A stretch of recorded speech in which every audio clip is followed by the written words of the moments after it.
Okay. Call this meeting to order. Planning Board, Thursday, November 10th. 1A, determine a quorum. We have 5 of 6 here today, so we have a quorum for everything except maybe approving those meeting minutes. See how that works out. I think we need Barbara to approve one of those. Adjustments to the agenda? Anyone? No? Okay. Citizen comments? Aside from your application, there's no citizens here, no one's online. So let's jump into the pre-application for 370 Hendrickson Lane.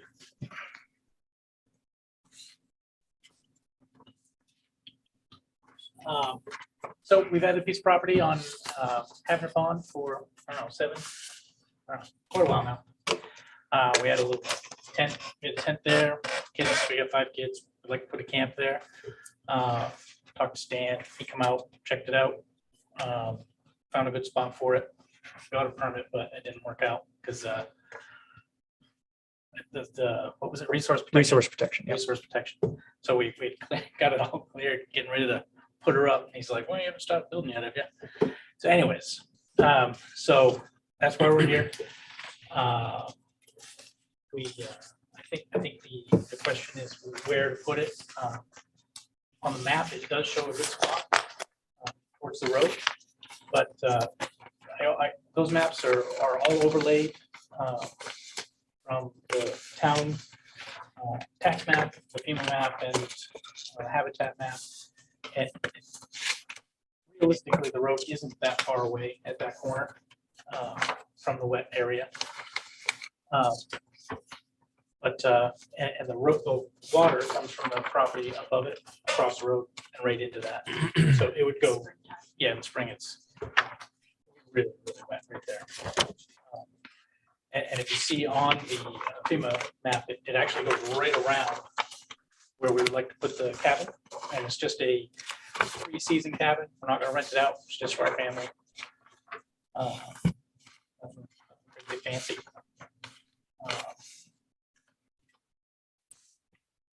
And everything is scaled right from those map, right from the FEMA map. Like that 100-foot is right from their scale.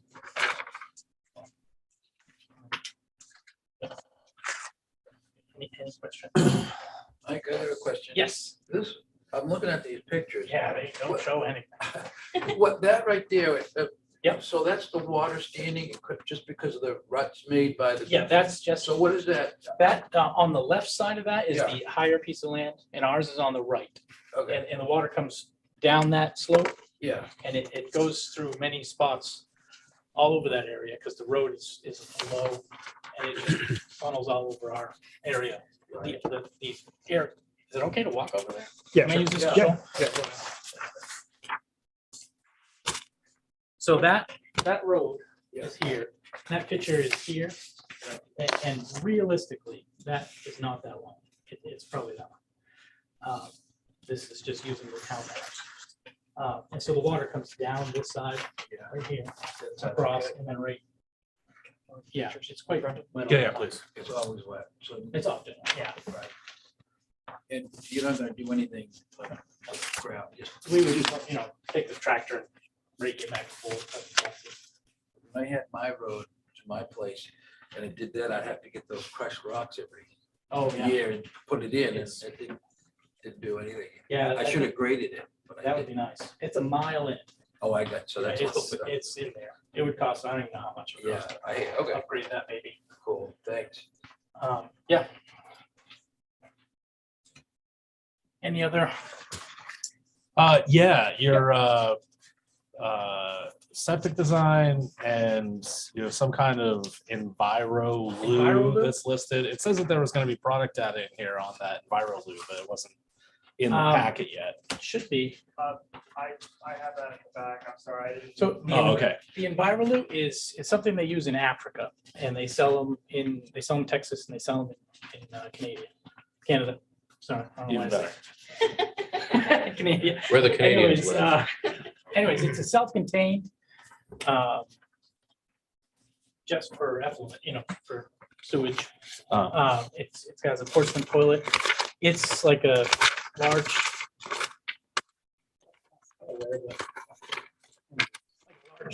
plastic basin, really thick, with a platform in it, and you go on it, and it creates a draft because it's all black. It has a chimney, so it turns all that into ash.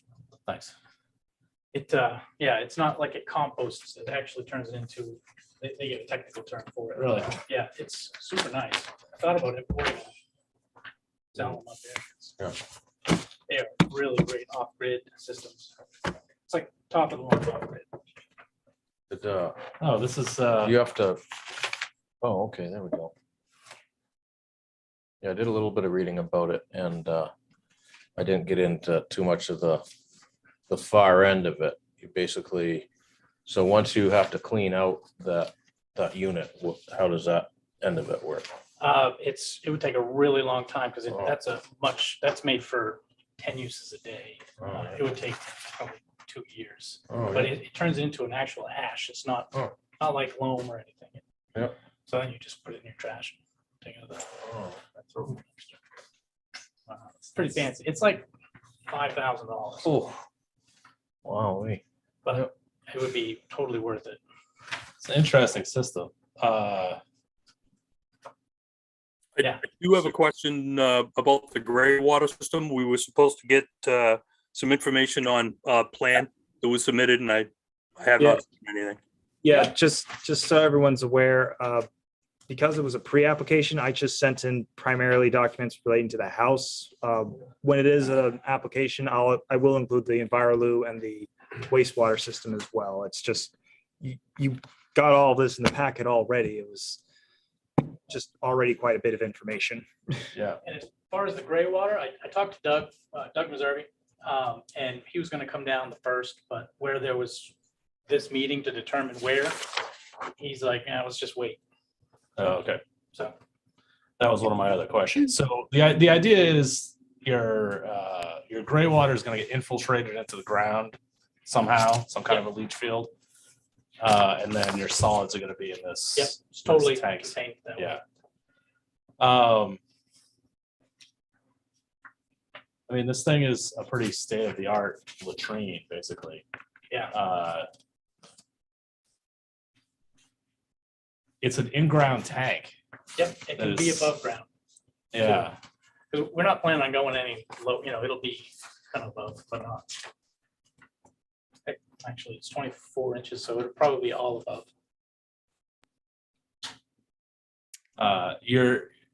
I am immediately thinking that there's a prohibition on having holding tanks within a shoreland zone.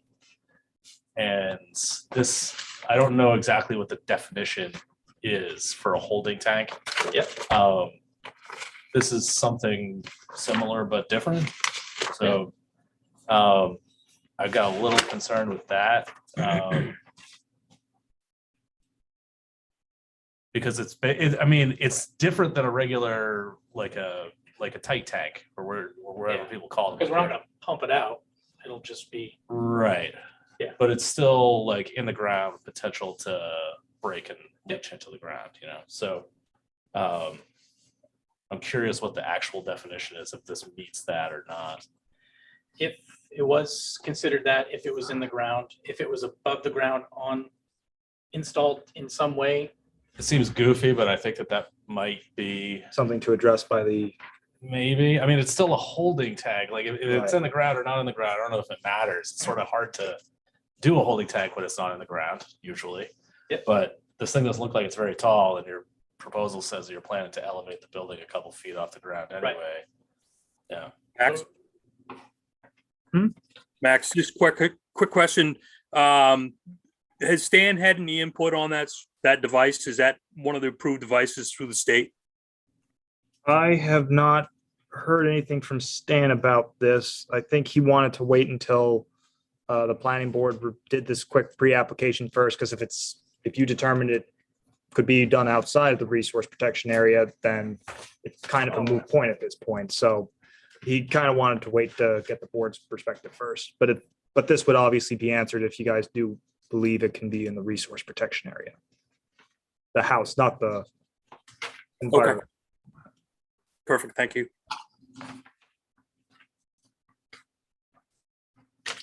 Yeah, Max, there's a couple points in this. I know we're probably getting ahead of ourselves here because it's just a pre-app. But there's one point says that does not apply in this list. Installation of subsurface sewage disposal system. When it's a gray system, that's not counting as sewage, I guess. Is that the? And then the second one is setback of subsurface system. It is a subsurface system, but it says doesn't apply. So I wasn't quite clear on a couple things like that that mentioned a subsurface system, but it is, any leach field is subsurface. So I just wondering about why those items don't apply in this case. I think there is a existing system somewhere on this one. Am I mixing it up with something else? No, Across the there's, road or something? Yeah, across the road, there's an easement onto whoever's land that, I think it's the Millers on that land. Yeah. There's an easement to put a septic. I see. It's like Oh, uphill, oh, so okay. it'd be- A pump up, Yeah. Suboptimal, but it does work, so, okay. Which number were you talking about? Okay, so there was 3 of them. 11.6 or 11.1. It's the bottom of one of the 11 pages. 7.6.11. Same things at 3.5.1.11.7. Yep. Yeah. 6.11. Setback of subsurface. Okay. Like I said, that particular one says sewage. And so Right. and perhaps I'll- that's the reason that one doesn't apply. Yeah, no, I'll pull this up very quickly, just to get that addressed. Probably all CEO stuff, but Yeah. Yeah, so 6.11 in general handles septic waste disposal. And 1.1.1. So all subsurface sewage disposal systems need to be in conformance with the state of Maine subsurface wastewater disposal rules. This includes a minimum setback for new subsurface sewage disposal systems of no less than 100 horizontal feet from the normal high water line. And clearing or removal of woody vegetation necessary to site a new system and any associated fill extensions shall not extend closer than 75 feet from the normal high water line. And then 0.2, the holding tank is not allowed for a first-time residential use in the shoreland zone. And then 0.3, the replacement systems shall meet the standards for replacement systems shall meet the standards for replacement systems as contained in the main subsurface wastewater disposal rules, and the rules are available at the town office. So that's what each one means. Sorry about that. Barbara's having some trouble getting onto Zoom right now. Does that answer your question, Jeff? yeah, I mean, like I say, it's probably something that gets dug into a little harder by Stan, but they do have a location that exists apparently that's on board for that, so I'm sorry to ask like that's fine. a basic clarifying question. Like I'm just not sure why I don't have as much context on this, or I just am not as well versed as some of the other folks on the board. I just want to understand like why this is before the planning board. Like what exactly is it that came up with the code enforcement officer that made this like relevant for this body? Because it seems like there's a number of things just clearly are not in line with the land use ordinance. And so I'm just like, why is this kind of an edge case? Or can someone give me more context about what specifically we're supposed to be reading for, deciding on? So the main reason this is before the planning board is because I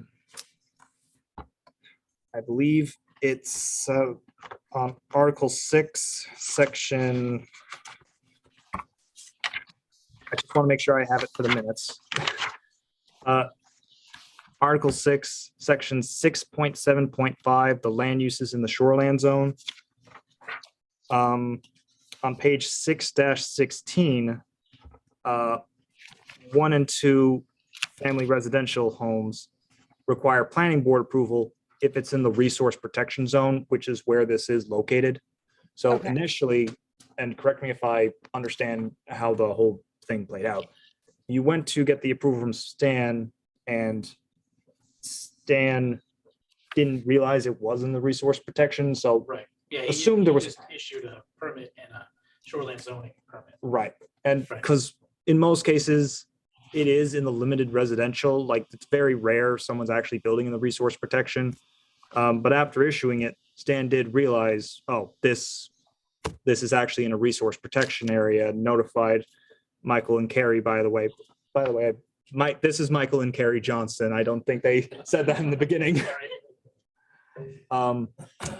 So Stan notified them, and that's why it's before the planning board, just because it's in the resource protection. I think resource and stream protection are the only cases where someone wants to build a home has to come before the planning board. And that's just a long-standing precedent that's been in the book, really. Okay, thank you for clarifying that, Max.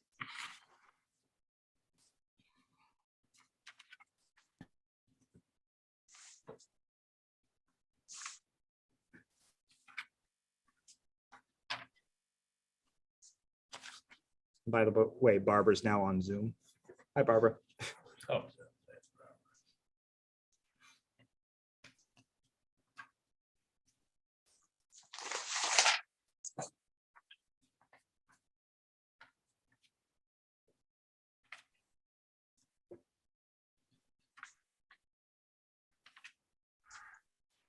Max, I think this is a question for you, if you're ready. Yep. I'm just curious, looking at the tax map on that, it appears that there are 8 properties along that stretch that are on the lake. And I'm curious why there is no road being put in to service that. And I'm wondering if we're putting ourselves ahead of the cart. At some point in time, how are we going to service that with fire and EMS as far as access if it's not considered a road or made to be a road, so that we can actually have some fire and EMS protection in that area? So part of the problem is that this was a subdivision made, and I think you included in your site plan. This was a subdivision that was built back in the 70s. Yeah, before subdivisions in general were actually required in Maine. So in terms of the road access,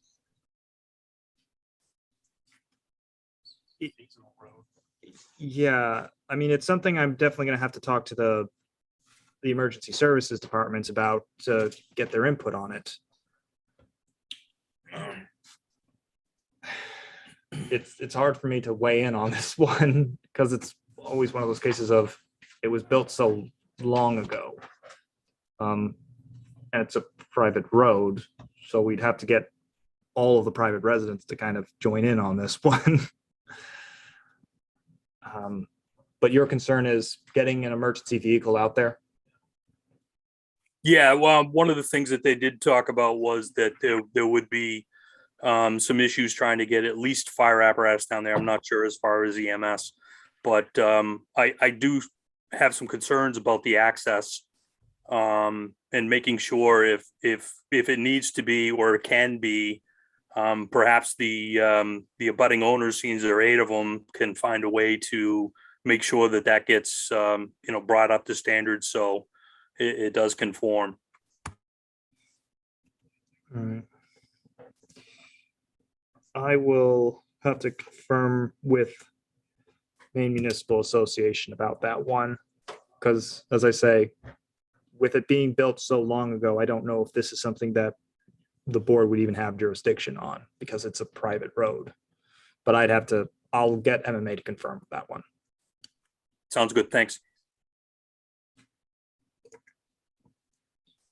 just got one more question. I'm confused. That's all. On this road, so Yes. this goes to the camp we want to build, correct? Yeah, And where are the other people located? How do they get to their, they come down there, they're like up in here. yeah, just, They wanna be right here. but do they use that road, this Yeah. road? And it looks kind of, who actually takes care of it though? Do the group of people say, I mean, plow it or fix it? Nobody- Is there, nobody- there's nobody really Nobody even like, goes in the winter. It's seasonal. It's it's just, it's just gonna be in the, okay. yeah, you couldn't, nobody could even be down there, because in the spring, it's Yeah. wicked muddy. Gotcha. In the winter time, I've never seen it plow it. But none of the abutters, no one really has, takes the bull by the horn and says, okay, I'm gonna do this or grade it. or fill I it mean, out. this year I run a tractor over, just we'd rake some, Right. just to smooth it out, so it's, I gotcha. last year, I think, one of the other guys did. That would just, God forbid, but I can't see like an ambulance or fire truck or whatever getting in there. I mean, they probably could, but be bumpy. Oh, yeah. It's just an old woods road. Okay. I just got mad at, so. Yeah. Oh, yeah. The only other comment that I had was, you're gonna need an erosion control plan. I appreciate that what you're doing is really low impact with your screw posts and everything, but it is a requirement for the application to have an erosion control plan. It's worthwhile to do just to keep track of where the water is actually flowing when you're in there doing construction. There's so many things that can cause pollution that will flow across the surface into the water, I've had to deal with this for a long time in my construction career. And the one that constantly happens is trucks and equipment leaking oil, and you have somebody blow a hydraulic line in the rain and you have no erosion control protections, like all that stuff just rolls across the surface into the lake. So the Maine DEP has a great set of resources on their website about how to put one together. It's not difficult to do. You obviously can do some drawings, and it's basically the same idea. Okay. Show where the stormwater is flowing, pick the methods that they've got there, and explain where you're going to use them. If we know that the shore is down here, the water is going to flow that way. Just show your silt fence or hay bales, whatever you want to use to control your stuff out there. Okay. Any other comments on this? Barbara, Mark, Sarah.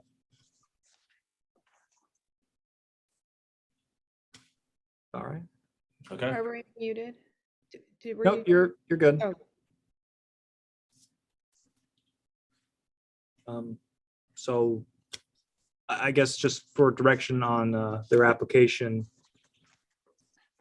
are Michael and Carrie good with the information as presented to make an application for having their site as they show it about 100 feet away from the water?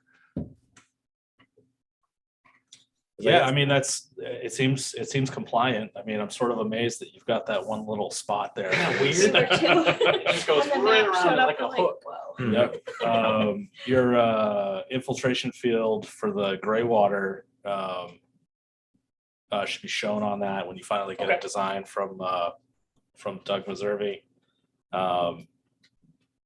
Yeah, but I mean, it seems to be compliant aside from figuring out about the latrine system and that the would be gray water field. Up to Stan, whether that. I'll ask. Yeah, a lot of it's one. going to be MMA probably. Okay. Asking them for the Oh, yeah. legal cleanup on that. So I've built a lot of these latrines in developing countries, and this is like state of the art. I've never seen one this It's nice. super nice. Yeah, I mean, I'm sure it's a great system. They do a lot. That company, yeah, schools, and it's really, really nice. Oh yeah. Yeah, it's probably a complete one-off. Nobody will ever do one of these again. So I think if there's a way to make it happen, it'll get approved. If there's no obvious way to reject it, I mean, it's kind of up to Stan, I guess, to determine this. for the Envirolu or whatever, that might be Stan. So I guess the question is just seeing if this Envirolu, unless there's a better name people want to have Oh, for no, it. that's I think it. that's the. Envirolu. So just to see if Envirolu fits the definition for the subsurface or holding tank, is that what we're Holding tank, yeah. Yeah. holding tank? That's allowed as a holding tank. Okay. All right, so clear up the holding tank item.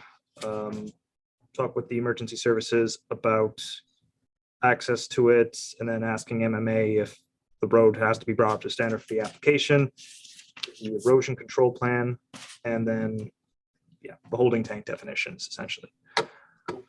In terms of greatest practical extent possible, this is sort of how it's deemed because of that area outside of it's just wet soil area, and we wouldn't be able to meet the setbacks. Is that what the boards?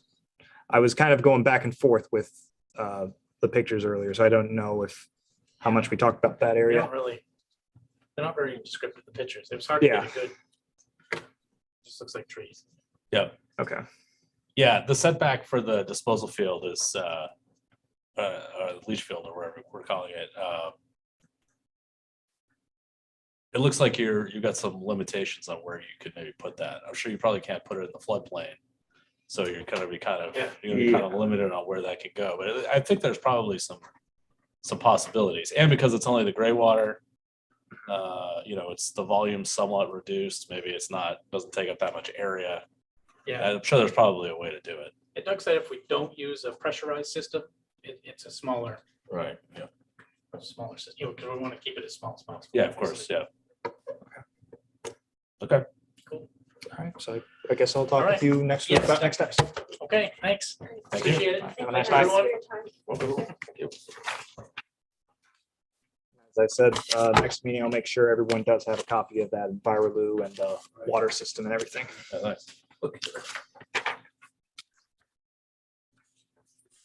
Town office will be adopting them next. Yep. Full line. Every home will be required to have one of those systems.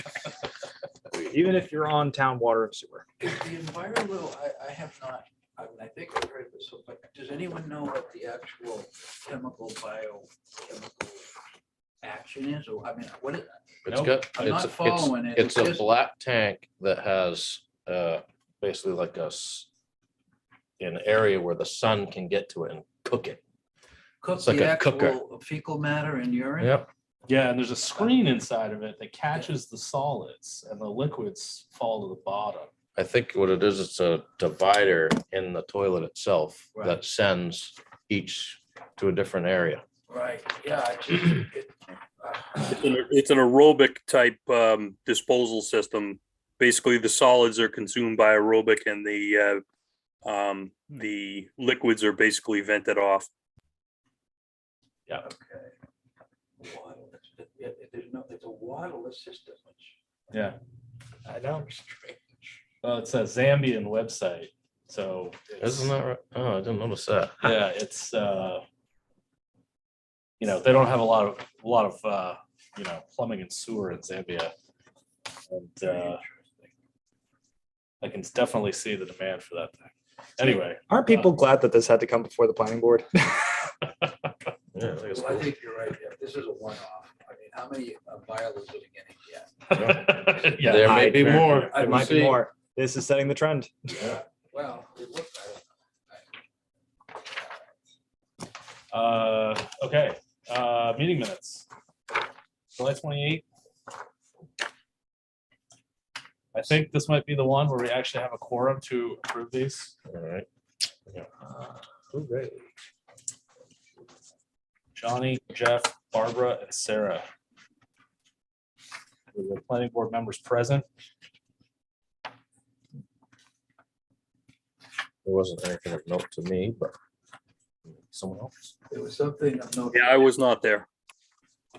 On the first live roll call, the planning board meeting was called to order at 6:05 PM by acting chairman Johnny Cosnell. I don't think I ever took on that mantle. Oh, that's October one.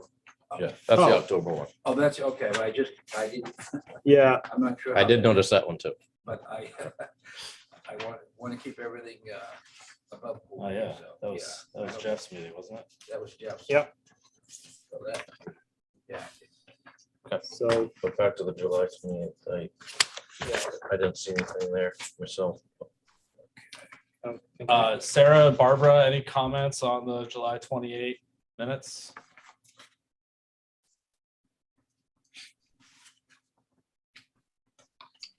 Nope. No. This all looks plausible to me. I don't. Good word. Is there a motion to accept the July 28 minutes as presented? I'll move to accept. So moved. Okay. Sarah, will you second that? Second. Yeah. I'll second.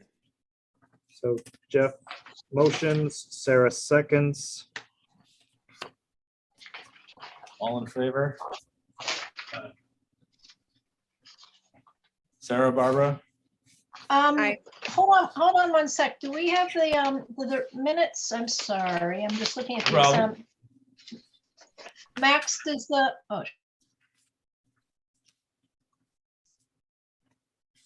oh, Barbara, you muted yourself. Watch that space Okay. bar. did these minutes reflect the discussion of the barrier? Yeah, okay, half barrels Yes. full.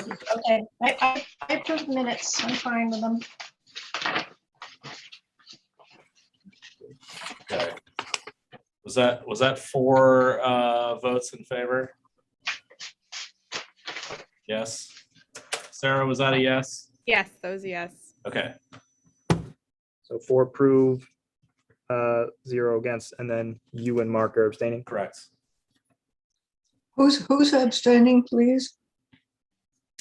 Brendan and Mark are abstaining. Thank you.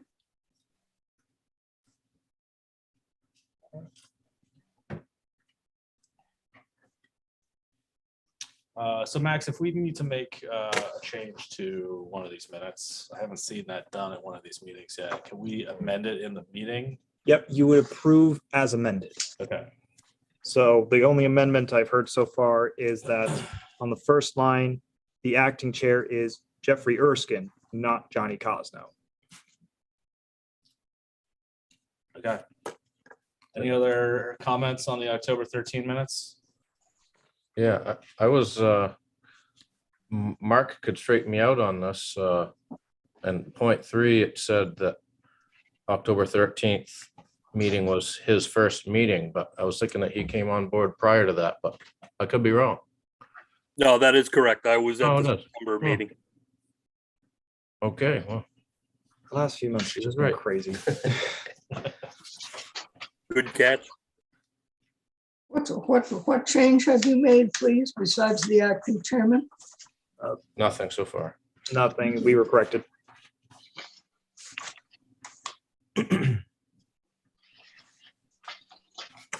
Okay.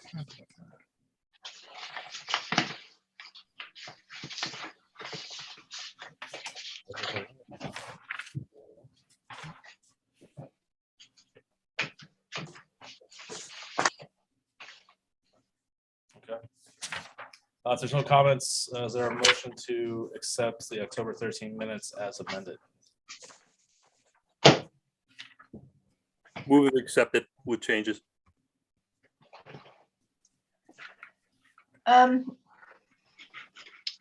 I don't have, oops. I don't have them, so I should abstain. I don't seem to have my package for this. So can we postpone them till next month? If you don't have a quorum? I think you would have, because We would have a One- quorum, I believe. 4 or 5. Yeah, you would have a, Jeff, me, and. oh, yeah, no. it would just be, Oh, you do. because it's just Barbara and Sarah who would abstain. There's, Oh, right, Mark was there. Yeah. Okay. If you'd like to wait, Barbara, I'm fine. So you can review them. No, if you guys are fine with them, I'm sure they're fine. Okay. So we have a Motion to approve as amended from Mark. Is there a second? I'll second. All in favor?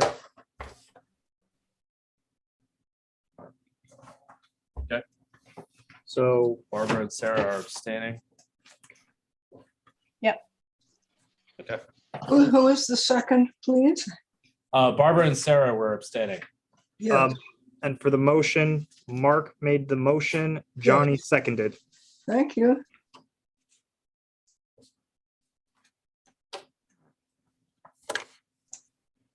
Feel good to be caught up on minutes.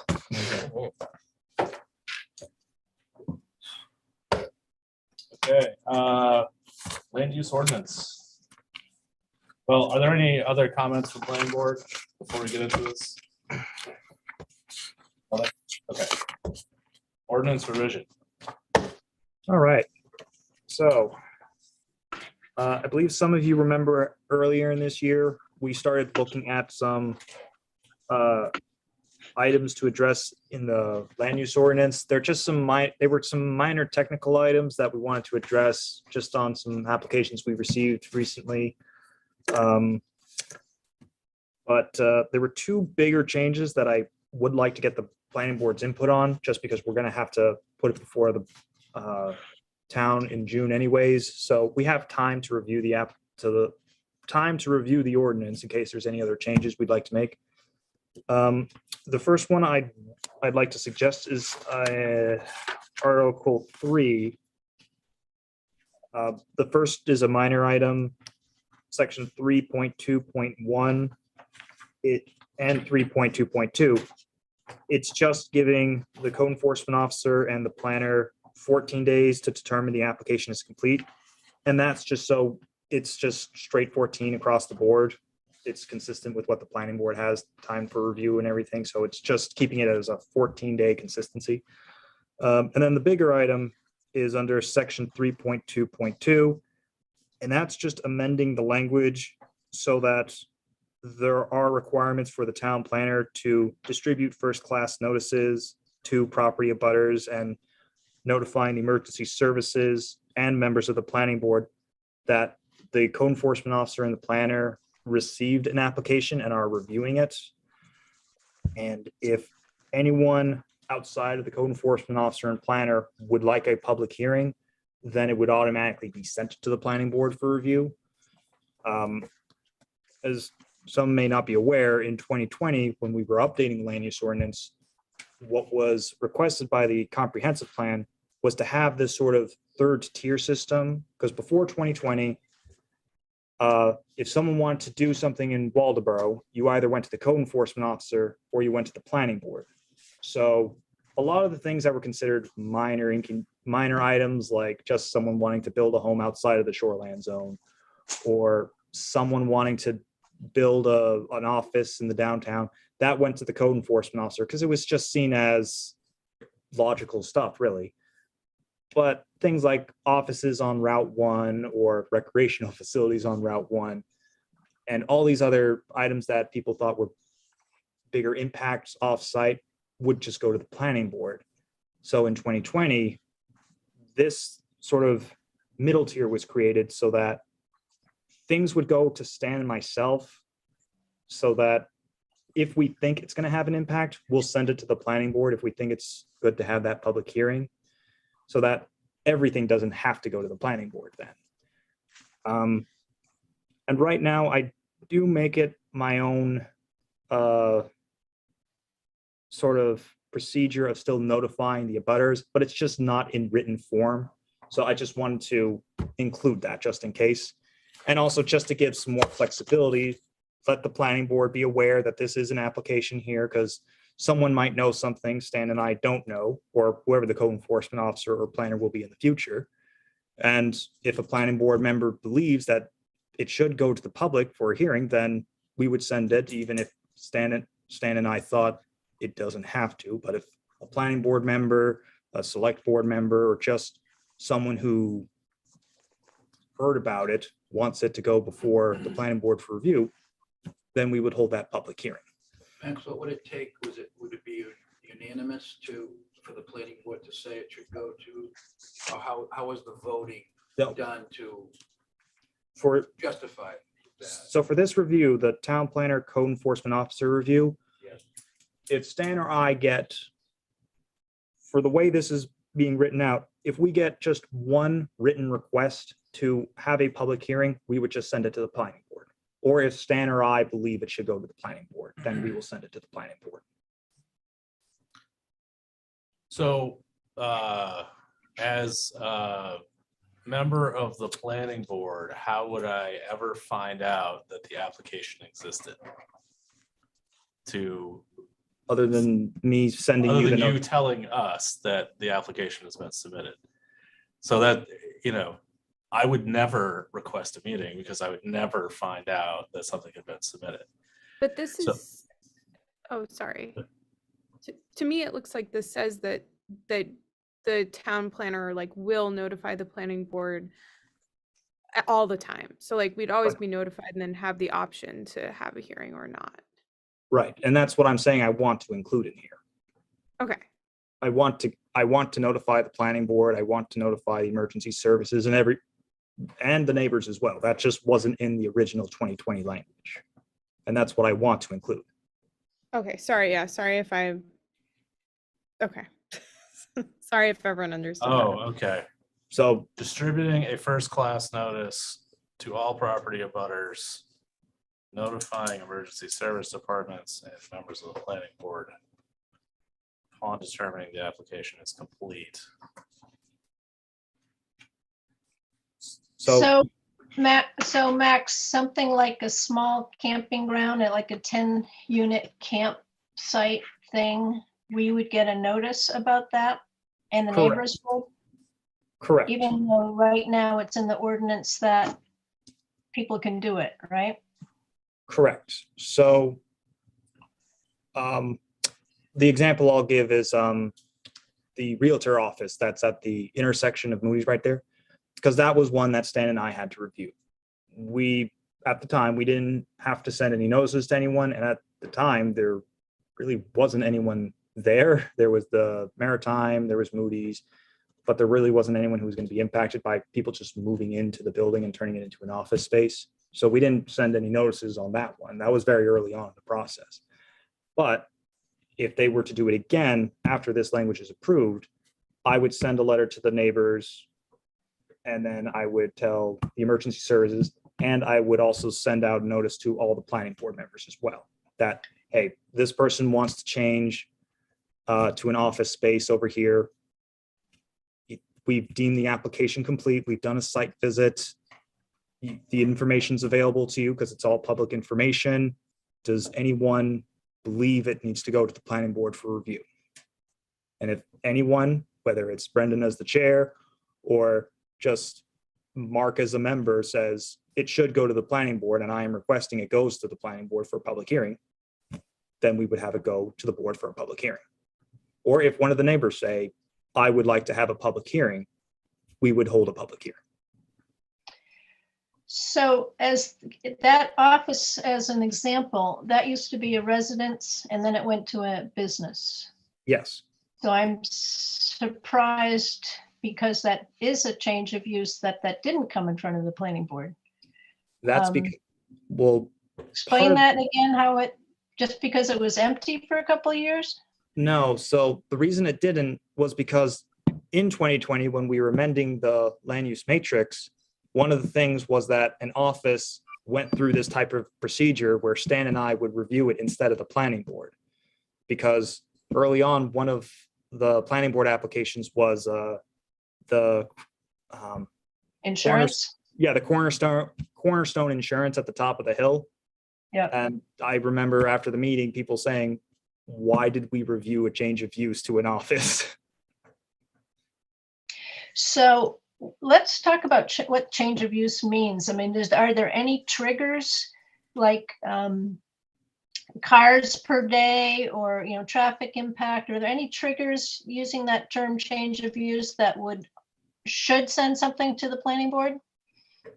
No, so right now, Or without, depending on which district it happens in or whatever? I mean, it seems like there should be something that triggers? So right now, without any changes to the ordinance, if someone wanted to change a residential unit to a non-commercial, a non-residential unit, I would look in the ordinance and see if that non-residential use is allowed in that district. Yeah. Because that's what happened with the cornhole place. It was an empty building. I don't even remember what it was. It was Sheepscott Therapy, I'm sorry. Yeah. Physical So, therapy. right, so they were changing to the recreational facility, and that had to go to the planning board for approval. The cabinet maker, for example, in the downtown, I think that was a storefront, and he wanted to turn it into a woodworking facility. So that change of use, commercial to commercial, it still had to come to the planning board because the ordinance says woodworking in the downtown needs planning board approval. So change of use, I just follow what the matrix says. Am I correct in assuming that there are a number of applications that come through that are available to be approved by code enforcement or by town planner that get approved that we never see because the matrix says you can approve them?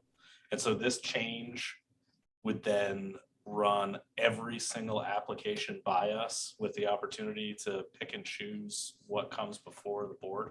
Only the ones that on the land use matrix say CP on them, code enforcement officer planner.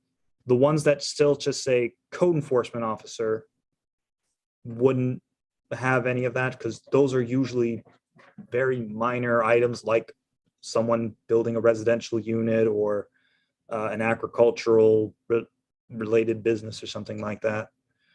So the CEO is the only one where we don't send out any notices of any kind, really. But basically just Max, if you become involved now, the changes that the planning board will always be notified, as will the abutters. For items that require the town planner, code enforcement officer review. Yeah.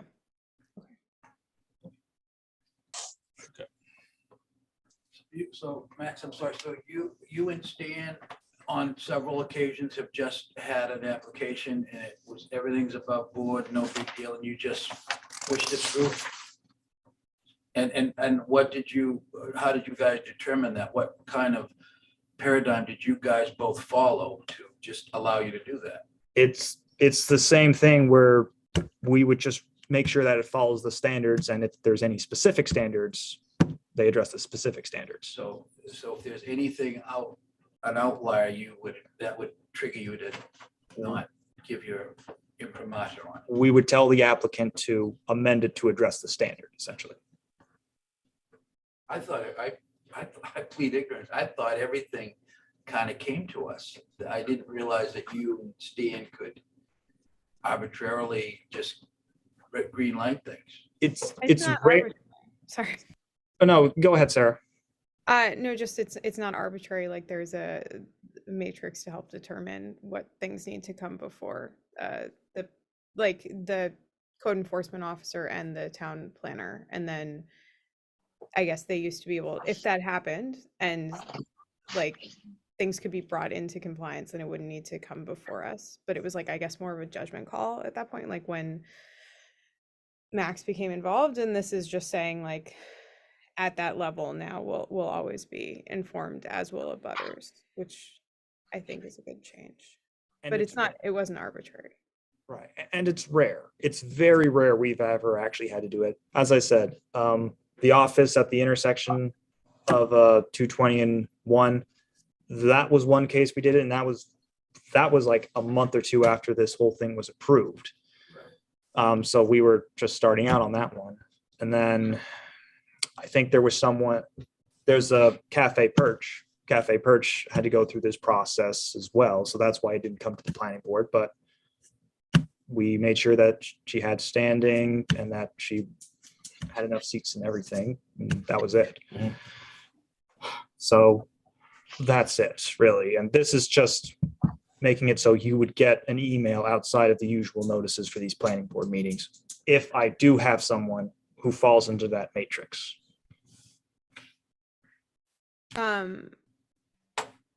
And just so is the idea here with also making it with notifying abutters, like have we had issues with people having objections to things that have been approved, or like I guess what inspired this change of language? Because I'm not opposed to it at all, but it seems like it could generate more process and more public hearings. Originally, that language just wasn't there. So it's kind of what Brendan was talking about earlier, where things could be approved without anyone on the planning board being aware of it. And so when I approved it in 2020, or when I proposed the language in 2020, I didn't think too much of it. But then this year, with everything that's happened with me, I thought, well, if I go, then my precedence doesn't really follow along because the ordinance doesn't say that. So I should make sure that's somewhere in writing. Okay. And I don't necessarily think more public hearing and openness is bad. And Why not? I mean, what's anyone trying to hide? well, and when I initially pitched the two big changes that I had with the select board, the common comment I got was people do want that option of a public hearing. And I said, I agree. That's why I want to have in Article 3 this language, so that if any neighbor has an issue and they want that public hearing, then I will give them those documents and we can hold the public hearing. I just see it as a way of filtering stuff so that both Stan and Max, the planner and the CEO can take a look and filter some of those things out. If we don't have anybody that has any concerns from the public, the planning board has a chance to take a look at it, and we don't have any major concerns or think that it needs to go to the public. It's just one less, avenue that we have to go down in order to do that. We still have the right to go through and say, no, we do want to hold a public hearing for whatever reason. So I think it just cleans up some of that stuff. Max, on the use grid here on the, basically starting on Article the 6. matrix. Yep. CP stands for CEO and planner. Yes. It's not on my key at all what that is. Is that, Is that what the purpose of that other paragraph is? 6.7.4?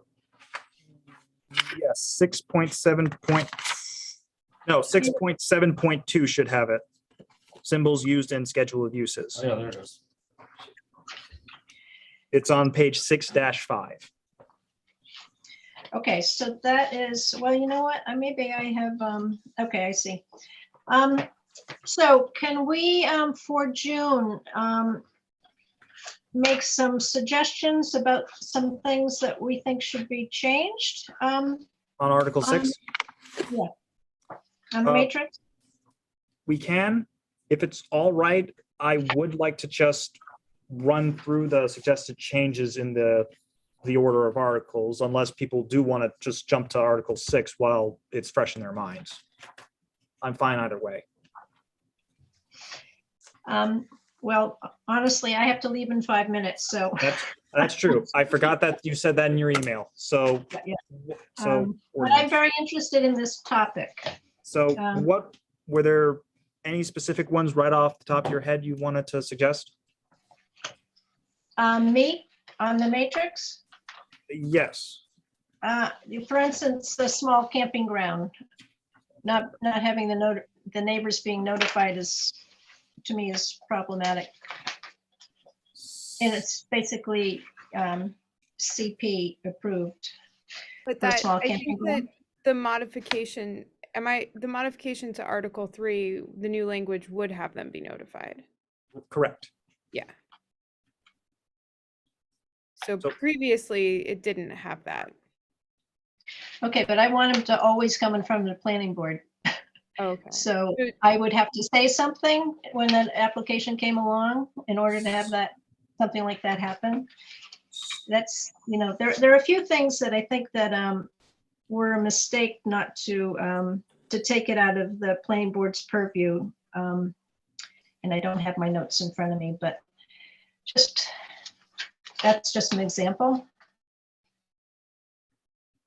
Barbara, I think if I hear you correctly, you want to change that back to planning board for the campsite ones, correct? The Yeah. small ones, yeah. The No, small is 10 places, right? Right. Small campground would mean someone who's proposing 2 to 10 sites would come before Stan and I, and then once it goes over 10, it would go to the planning board. And you could have 2 to Right. 10 in a residential district. Yeah. So, and then also talking about changing the setbacks, having 10 tent sites, within a smaller setback than what we have now in the different districts. I mean, all this kind of feeds together. So And that's- Barbara, Yep. is the concern more about the small campgrounds going to CP, or would you suggest just removing the small campground scope in general? No, I think it should be a planning, whether it's small or large, it should be a planning board. But if the concern is also about the setbacks and all the other items for a small tenting campground, You're suggesting we change the setbacks, right? well, I thought that's what you were saying. Because the setbacks for small tent and campgrounds, those were approved back in 2020. So Doesn't it depend on where you're doing your campground?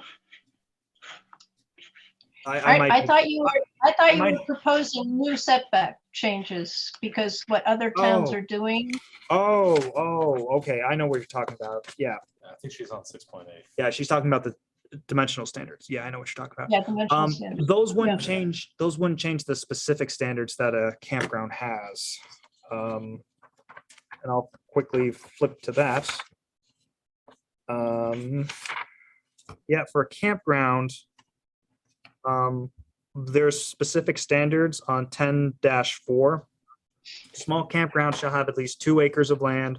All campsites or structures shall be located at least 50 feet from any property line and 100 feet from any residence on a budding property and have a maximum of 10 units of sites. So that setback for a campground isn't changing. Okay, So even if it says you can build right up to the property line, that doesn't change the fact that a campsite needs to be 100 feet away from a house.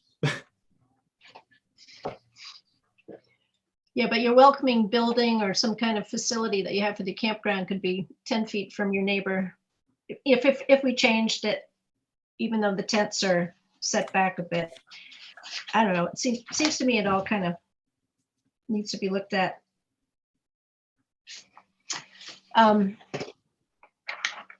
Anyway, I have some other issues like that, but on the matrix, but I can pull together a list and when you can tell me, Max, is this something that's feasible to do for the June meeting or not? If we Well- wanted to change some things on the matrix. The technical items that were suggested months ago, I am going to have go before June because everyone was, I mean, I'd have this planning board approve it as well. But the smaller technical items that we reviewed months ago, I was hoping it would be placed on the June warrant. It's just this one and the change of use language on Article 6, I think are the 2 big ones that I wanted to get the planning board's input on and approval. Mhm. And if there's any other changes the board would like to make, then we can certainly discuss that and make those amendments as well. And Barbara, I am seeing it's getting close to 7, so I didn't know if you had any quick last minute changes or notes, or if you'll just send me those and then we'll discuss them at the next meeting. Right, I'll listen to the video, what you guys talk about later. All right, thanks very much. All right, bye, Barbara.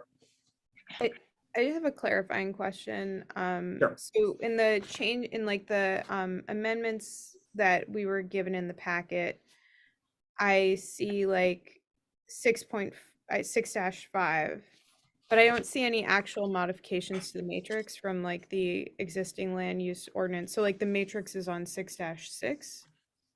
Are there changes to the matrix that are being proposed or? I was not proposing any changes. Okay, so like the comments from Barbara would be proposing new changes to the matrix, not Correct. not reacting to proposed changes. Yes. Okay, thanks. I'm a little unclear on what is being said here. Which one? 6.7.4. Yeah. So in an instance where the proposed use shall only substantially alter the use of the building. Mhm. What does only substantially mean? That it's just going, essentially, it's just changing the use of the building from going like kind of the, Construction wise. So it's not, there's no construction going on necessarily. right, maybe interior renovations, which don't go before the planning board anyways. It's usually a code enforcement item. But if someone was changing, I'm looking at the matrix as an example. So someone had a single family unit and they were changing it to a single family unit in a rural area and wanted to change it to an auction barn, for example. An auction barn usually needs to go before the planning board. But in this case, what I'm saying is because there's no exterior development happening, it would go before Stan and I for the review, and it would follow that procedure that we talked about just a few moments ago, where we would look at the application, we'd do a site visit, we would determine if it's complete. We would notify the planning board, the abutters, and everyone. And if anyone says, I want a public hearing, then it would go to the planning board for a public hearing. Okay. And this was and just because we're on that, Mark did point this out to me. I left on 6.7.4 a blank space. If there is no exterior development exceeding blank square feet of impervious area. I didn't know if people would be fine with me putting something like that in there. We already have something for minor commercial developments of 10% of gross foot area. I was going to put in a number like 2,000 to 3,000 square feet, so someone could like put in a parking lot essentially. But I just wanted to have that little item as well in case someone wants, like again, Cornerstone Insurance at the top of the hill. When they were coming in for approval, they were doing a change of use, and I think they did like 500 square feet of exterior build out because they were putting in a little overhang that you see around them. So that's why I wanted to maybe put in a little gap as well, so that if someone wants to make a minor addition, nothing significant, and that number can be determined by the planning board, then that would still fall under this change of use where it will be reviewed by Stan and I. And you can say, if you would like, that you want to go before the planning board. You know, Max, at the MMA, when I was at that seminar, the lawyers, they're very harped on, you should use exact language when you can. There should be, no ambiguity. So Right. Stuff like that, we should have, I think, an exact Right.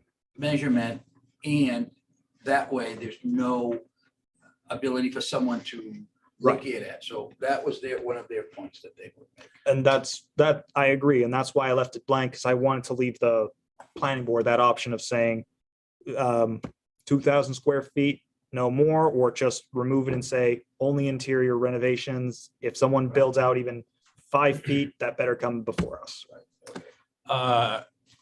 Do we have a definition somewhere for impervious area?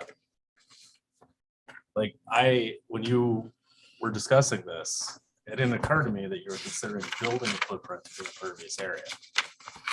But now I understand that that's what you Yep. mean. Impervious area on page 15-15. The total area of a parcel covered with a low permeability material that is highly resistant to infiltration by water, such as asphalt, concrete, or rooftop, and areas such as gravel roads and unpaved parking areas that will be compacted through design or to reduce their permeability. Common areas include, but are not limited to, rooftops, walkways, patios, driveways, parking lots, or storage areas, concrete or asphalt paving, gravel roads, packed earthen materials, and macadam or other surface that similarly impede the natural infiltration of stormwater. Okay.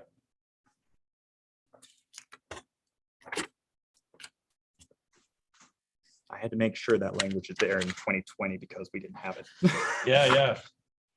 When you say impervious area, I just immediately think of, Parking lot. your paved areas, basically. Yeah. let's talk about what that area should be. I mean, I don't really have a objection to the concept of this. It streamlines things. We still get the same ability to review it, right? I think I did a quick little, I did some just quick research on this, just to prepare for tonight. Going back as far as at least May 2016, I just took a look at any time there were public comments on any of these applications. And most of the time, it's either someone who is doing a big construction project, and there are neighbors who turn out for that to voice their concerns, usually traffic or just property values, mostly the solar farms. Or it was someone who was doing a very minor change and the neighbors just were curious about the application. I think in total, for the past 6 years, there have been 16 planning board meetings where there were public comments. So just for the sake of argument, Mhm. How much extra hassle is it to say, after it says CP and the quotes there, Mhm. Subject to CP for approval if there's no exterior development, period. In other words, even if it's something small, say someone wants to change, how do we determine what kind of, for instance, you need to talk to Stan if you're building something that's more than 100 square feet, right? Mhm. So, you're building a shed that's 10 by 12, you need a permit. I'm just wondering if that is for instance, that kind of standard is one that becomes large enough where maybe the planning board might want an option to look at it, or I'm just sort of going to the bottom extreme to see. Yeah. No, it's why good we to talk about the wouldn't go extremes. there and then work our way up from there. It's the only thing that makes sense is to think of it in terms of a building, because Right. that's going to be the smallest. Your roof area is going to be smaller than your parking lot area is almost always. So, yeah, I mean, I was immediately thinking 100 square feet is the answer to that fill in the blank there, because that's the threshold for needing a construction permit. Okay. If we were to go with something larger than that, I don't really know where to draw that line. I'm trying to think, because for a minor commercial addition in 2020 was changed to 10% of the gross footprint of the area. Oh. So if someone had just 1,000 square foot building and they wanted to make a 100 square foot addition, that would go to Stan for approval. Just because the argument for when that was being written was that it's going to vary between the different districts as well. So in the downtown historic village, you're going to have a smaller place that, I'm trying to think what it was. I think before 2020, it was 500 square feet was the limit. Like if you built under 500 square feet, Stan would just approve that minor commercial addition and that would have been it. But I think the argument for making it 10% was in the village, it's going to be smaller. So of course they're going to meet 500. But in the Route 1 areas, the industrial areas, they're going to be a bit bigger and they might be more warehouse focused or storage. And so if they wanted to make a bump of an addition, then that sounds like it's going to have to go to the planning board every time. So I think that was the logic for the 10% as well. I think if there is going to be a number there, we'd also just want to balance it with that minor commercial addition item. What we could do is what you suggested earlier of just getting rid of this square feet of impervious area, dot it, and just leave the minor commercial addition. If someone's doing the exterior change or someone's just doing a change of use, Stan and I would be approving it. And if it's the minor commercial addition of 10% of the gross square feet, Stan would be approving it, although I think with what we've been talking about tonight, maybe that minor commercial addition should be a CP approval instead of a CEO approval.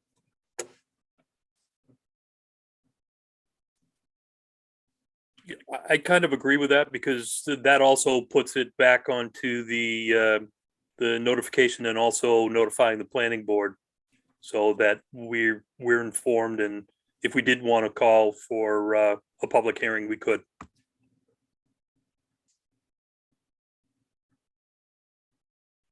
Okay.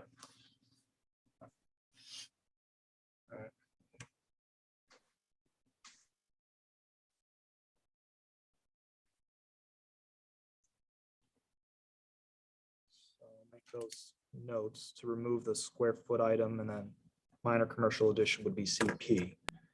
And I think that kind of gets rid of that. Just another note on the language in 6.7.4. I think someone else already asked about this, but the shall only substantially alter the use is a little confusing. You could Bring it read up. that as if you are if you have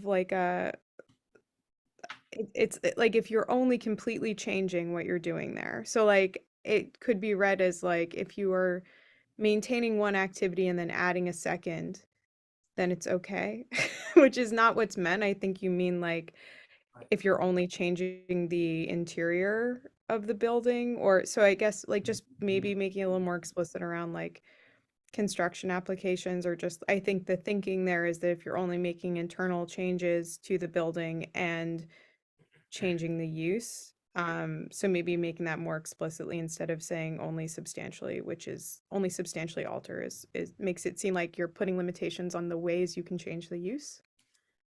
Okay. Does that It make might be sense? that you could take the end of that sentence, starting with if after the CP for approval. Maybe that if there is no exterior development could switch places with the CP approval section. In other words, so that's connected directly with only alter the use if there is no exterior development. You know what I mean? Kind of flip flop it around so it's not divided. It might be a little bit more clear, but just an idea.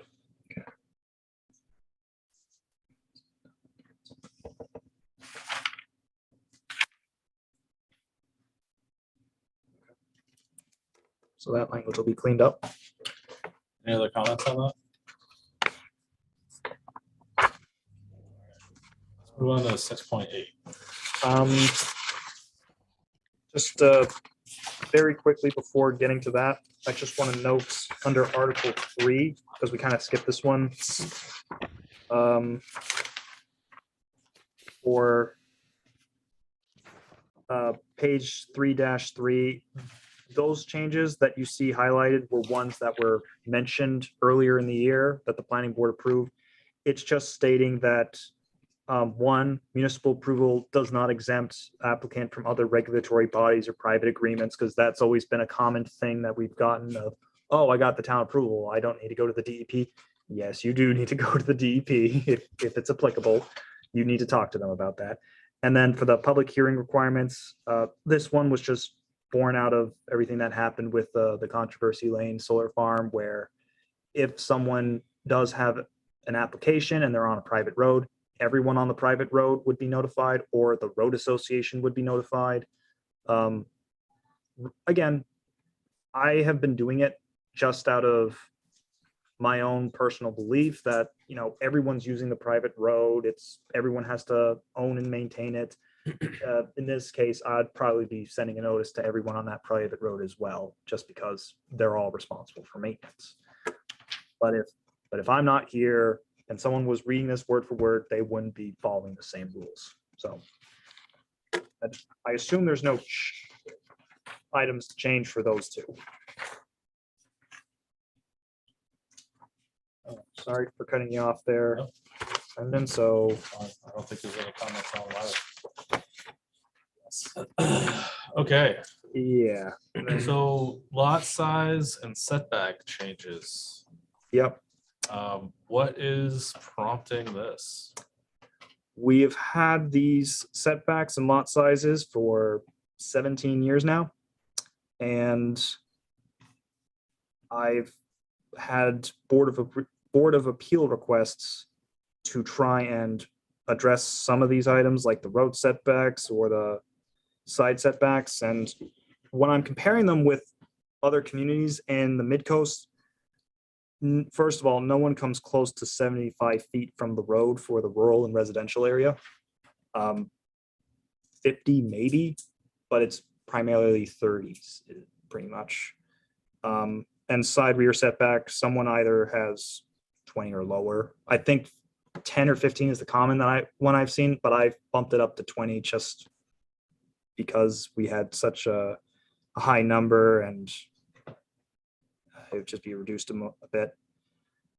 And everything else, as I note in the top, it's just based on what I've seen in Damerscott and Warren, just as some surrounding communities as examples. I'm not married to the whole thing. This is just me putting some numbers out there based on the surrounding area. If people don't even want to change the density requirements at all, just say so and we can drop it.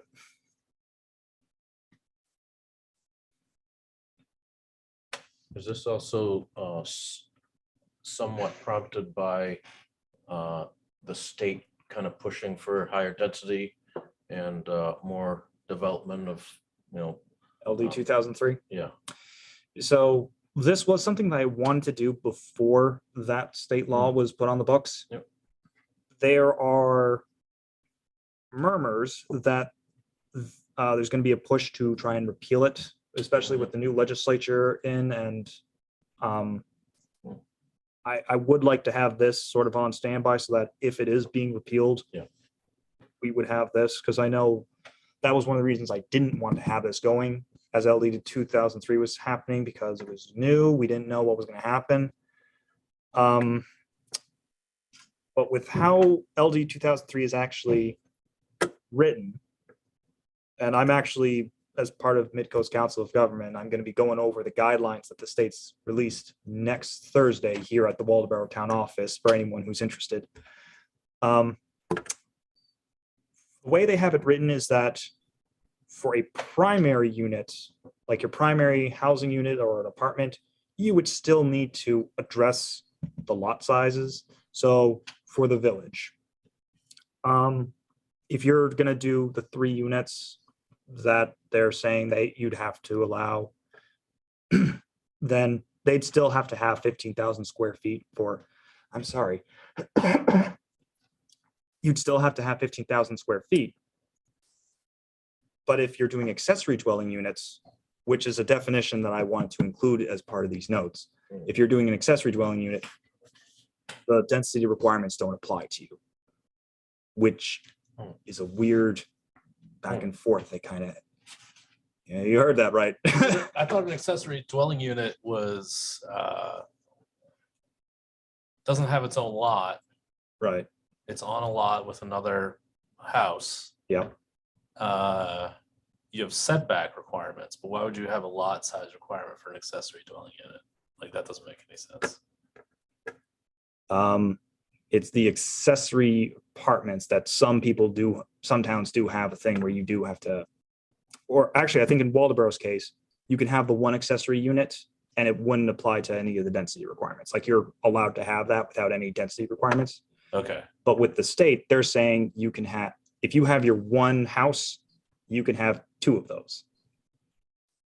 You can have 2 accessory dwelling units? I can forward you the guidelines, but I believe it's either Yeah. 2 accessory dwelling units, or you can have the one accessory dwelling unit and you can have a new apartment unit on there. Okay. And this is all part of that new Oh. LD 2003. Yep. Yep. It's an interesting law. But the other reason why, at least on that first road that you see for minimum lot size requirements, why you see me striking out the 80,000 for rural residential and Route 1A and giving them the 5,000 to 80,000 or 40,000 differences is because some of those lots are actually on sewer and water, but they just don't get that type of flexibility. So here's a funny story. Depot Street, just outside town office here, if you were to go from Route 1 all the way to the railroad, you would have gone through 3 different districts. You would have gone through the village, Route 1B, and rural. Okay. So, and all 3 are on sewer and water, which means if you were at the very end of the railroad tracks, you would have had to have 2 acres for every unit you have, Wow. even though you're on sewer and water. But I see. but all the other lots in front of it don't have those restrictions. And then over here on Route 1, if you're passing Dunkin' Donuts, it goes from Route 1B to Route 1A. So again, if you're on sewer and water, and I think it's Tucker Chevrolet in that area right before it, if you want to build something on there, you need to have 2 acres, even if you're on sewer and water, even though just one parcel before it, you would be allowed to go as low as 5,000 square feet. Wow. Max, So, I do have a question. sure. When you're talking about public water and sewer, are you talking about the ability for them to connect, or if somebody is on a septic and has not hooked to sewer, is that going to be a loophole or anything? We can make that clear, but yes, you would have to be connected to public water and sewer to have those lot requirements. Thank you. That's the other thing with LD 2003, where you can have up to 4, I think, if you're on sewer and water. But if you're not on sewer and water, then you'd be only up to maybe 3. So I would assume that that's part of how those sizes are determined is because of way back when, Mhm. that having to do with being able to have a septic system and a well far enough apart from each other. Right. And have enough acreage to do all of that. And once you take away the necessity of having private water and private sewer, now their requirement for acreage is substantially less, just from a physical standpoint. Well, and there could have been some other reasons for it as well. For the rural district, for example, there are other towns that would still stay with that 80,000 if they're not on sewer and water, and they'd want to do 3 acres even, because Yeah. it's the rural area. You want to have farmland up there. You want to preserve that. And I'm fine keeping it that way. I'm fine going higher than 80,000 square feet if we want to. Because for those changes that I have there, 5,000, 10,000, 20, and 80, it's really just Depot Street that's applicable to, because the town water line goes all the way up to Cross Street, and it feeds through Depot Street to then get to the village. It doesn't go anywhere else in the rural district, and there's not that many cases where it will expand outside of it. And then the sewer, again, it ends at like 3 or 4 parcels around the railroad track, and those are in rural district. It's a few parcels this side of the railroad tracks. Yeah. It doesn't cross the railroad tracks. Yeah. Right.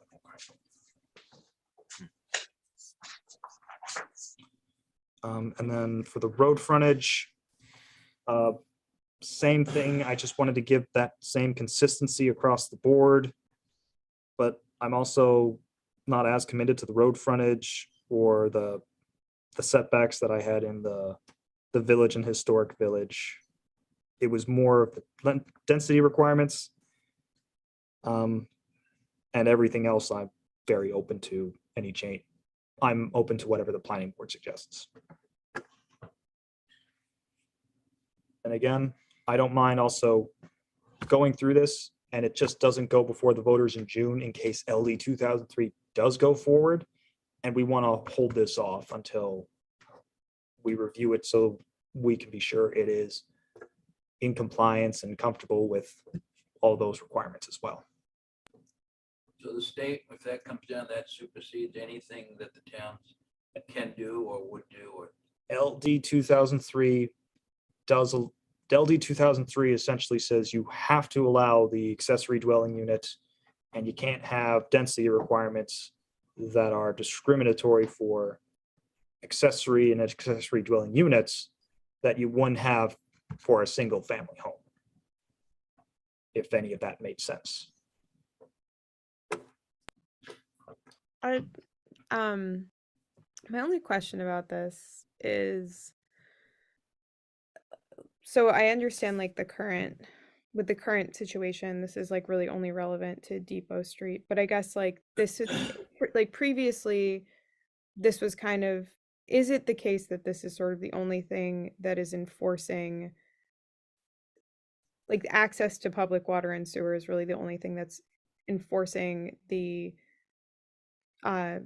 maintaining of like greater distances and greater road frontage in the rural area? And that seems like very hypothetical right now. I think the question I have is like, if we were getting to a point where there are parts of a rural area that are seeing a much denser population and access to public water and sewer, then like at what point would that be rezoned? As opposed to just being like, oh, this is rural, but it looks like other zones. So rezoning would go before the planning board, where you would initially just say, this area is seeing a high density, it's not, it doesn't match that description of a rural district anymore. It matches, what is it, a rural village business district.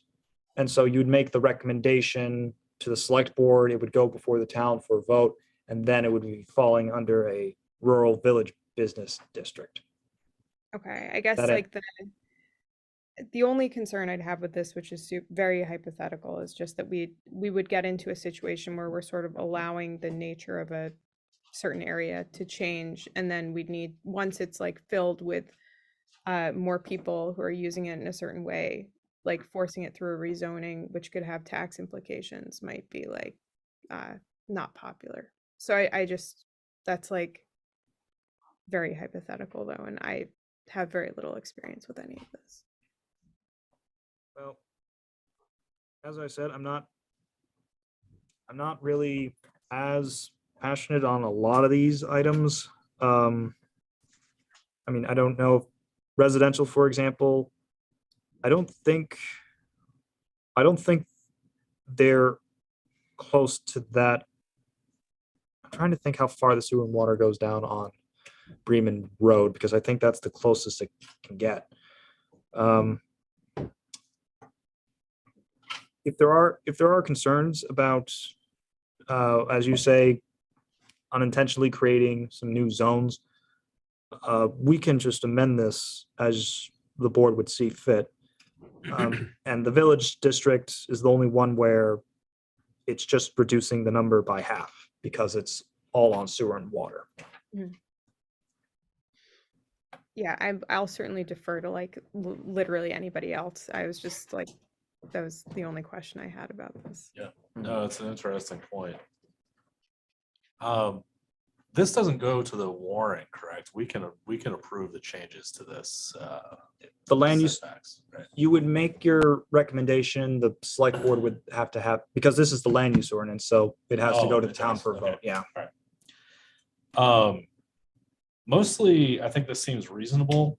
I've been sort of going through each item and it mostly makes sense. The one that doesn't make sense to me is pretty much everything in the column on historic village.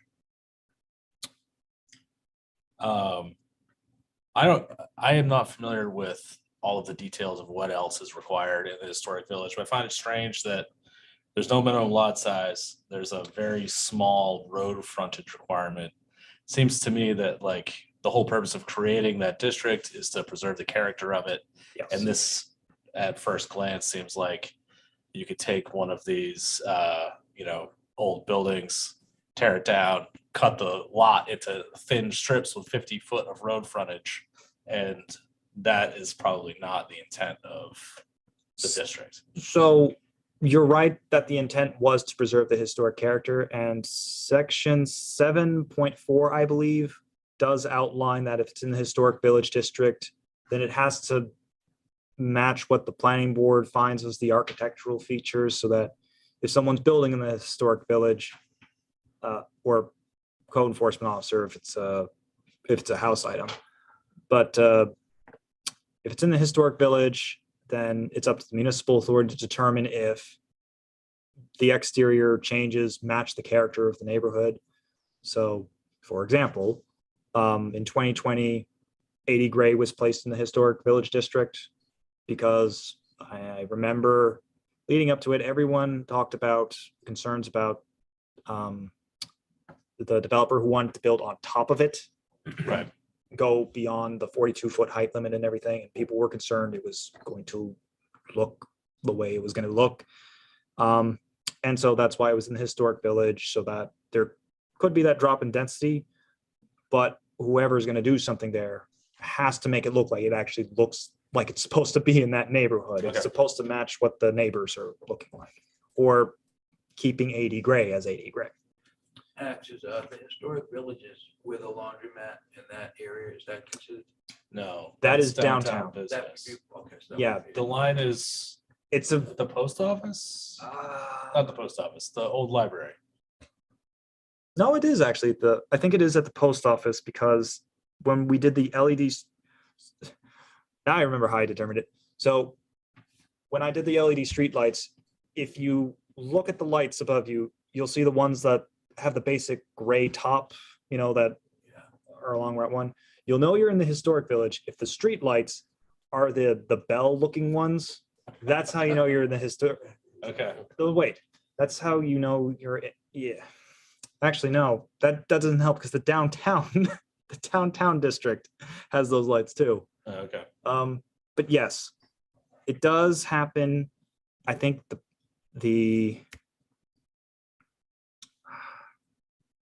I'd have to get a map. I'm sorry. Yeah. I'm sorry. I'm The blanking theater, on the this. Waldorf Theater, that's historic. That's historic. That had to be done with the historic provenance in mind when they did all that refurbishment.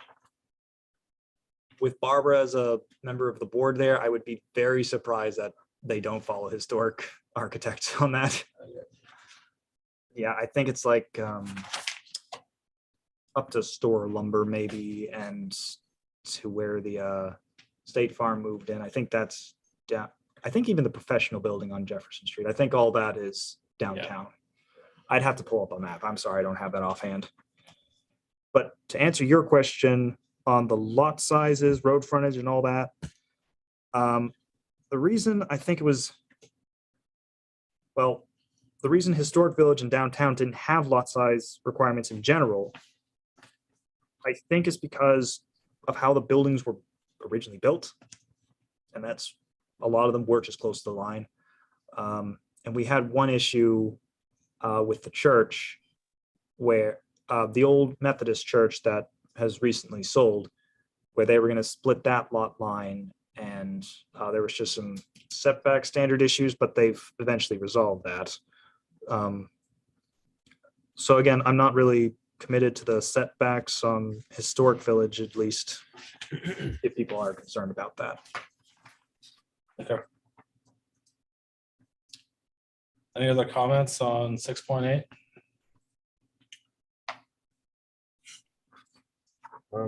Yeah.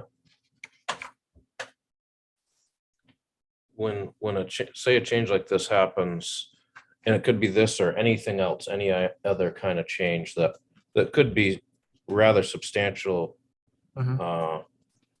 To either the character or to, in other words, what are the ramifications for, say, folks who perhaps applied to do something and couldn't because of the standards were a certain number at one time. But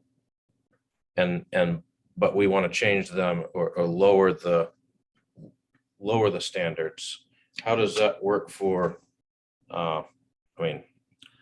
So if an example, if I understand you right, so if someone was to approach Stan and I right now and say, I have this home in the rural district and I want to build a house 40 feet from the property line, and Stan and I, well, Stan, because he's doing the building permits, would say, no, you can't, you have to be 75 feet away. and then they build it, and then 1 year later, this amendment happens, and it's now 30 feet, and they say, well, now I can build my house 40 feet, I've already spent all this money on it. Right. Yeah. You're asking about those ramifications? Yeah, and I'm actually thinking of one in particular where there's a I think it's like a dance place for kids over on, or On gymnastics or Winslow's something Mills? over on Magtown. Oh, right. Where there was she wanted to Yep. maybe buy a little bit of property so that she could build as close to their land as she wanted to. Right. And I don't remember the numbers on that one. Yeah, it was, But I'm just wondering if that was a case where maybe that would be in compliance with the new numbers. I don't know if it would, but I'm just thinking about that kind of, because it's so recent. so that's 30 Manktown Roads, Maine Gymnastics, I Yeah, can't remember, yeah. Maine Coast Gymnastics. Yeah. I didn't change their setbacks because they're in Route 1 Commercial A. So they had to be, Interesting. so they have to be 30 feet from the property line, and I Oh, didn't change that because I felt that was going to be pulling the pin on a grenade, Sure, yeah. just because, Yeah. just because of how the neighbors have been about that. Huh. Unless someone asks me to change that, whether it's someone on the planning board or the business themselves. That is commercial A or B on that one? On that Commercial A, yeah. one? I see.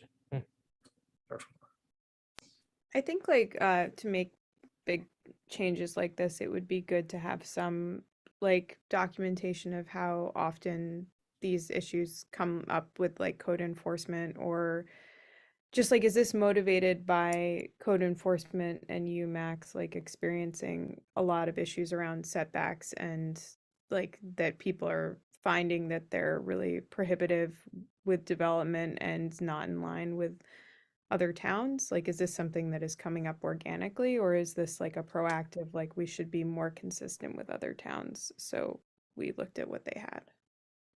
Yeah, I don't know how much written documentation I can find, but I can ask Stan to see if he has any examples written down, or if he could sort of give some accounts on his end of Yeah, time. documentation might not even be the right word, but just like more of a general impression of if this is something where, you know, he's having to say no to people a lot, and there's a lot of pushback because our setbacks are really different. Right. Okay. I can ask about that.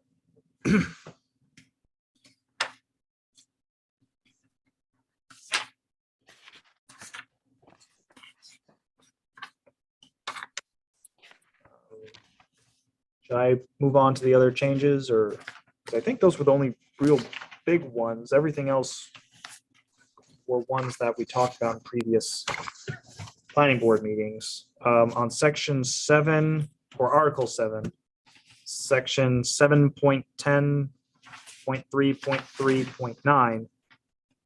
It's me starting there. It's me correcting the sequence of numbers. It's just a technical item. That's it. And then for section 7.12, found on page 7-12, I'm adding just a paragraph for the emergency services item. This was something that Chief Smeltzer asked me to put in there, because he didn't want to make it seem like he's always been wondering if what he's suggesting is like if he's saying he wants a lockbox, that's it, or if the planning board has that final call. So this is just clearing that up.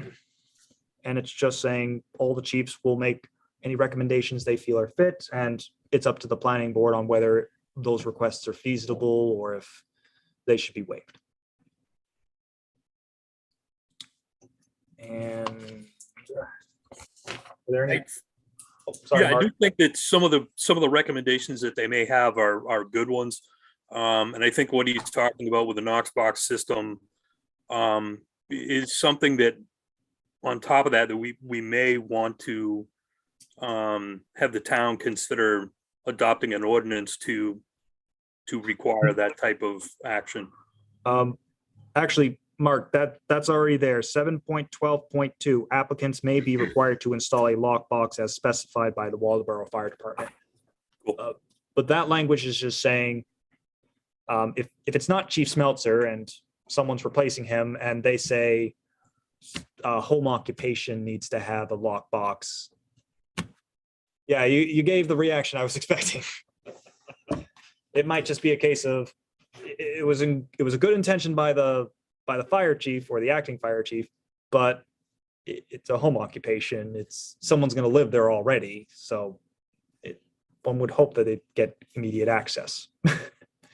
But no, that's a fair point, and that's again, this was just Chief Smeltzer wanting just to note he does like to speak on these items. He just doesn't want the planning board to feel his word is law, essentially. He likes recommendations, not a statement. I would think if the chief recommended a lockbox, and he's been doing it for a while, Mhm. you know, who am I to say no? I mean, he wouldn't just. Well- I wouldn't think. Right. Well, and again, that's just up to the planning board to discuss it at the time. As I say, if he recommends it for just someone's home occupation, it's up to you guys if you think that that's still a reasonable request. Or he might be making a suggestion for something that's not in section 7.12. I think with I think it was Seacott Trucking back in March. Chief Smeltzer, he was very vocal at the time saying, you know, I know I have to talk about the water. I know I have to talk about accessibility, but I really want to say something about the fact that he has that ditch there. Right. And then that's fine. He and all the other chiefs can say something and say, we want to make sure this is addressed. And you can take those comments to heart if you'd like. They like talking. I assume there's no change to that. Next is Article 9 for subsection 9.2.14.9 design standards.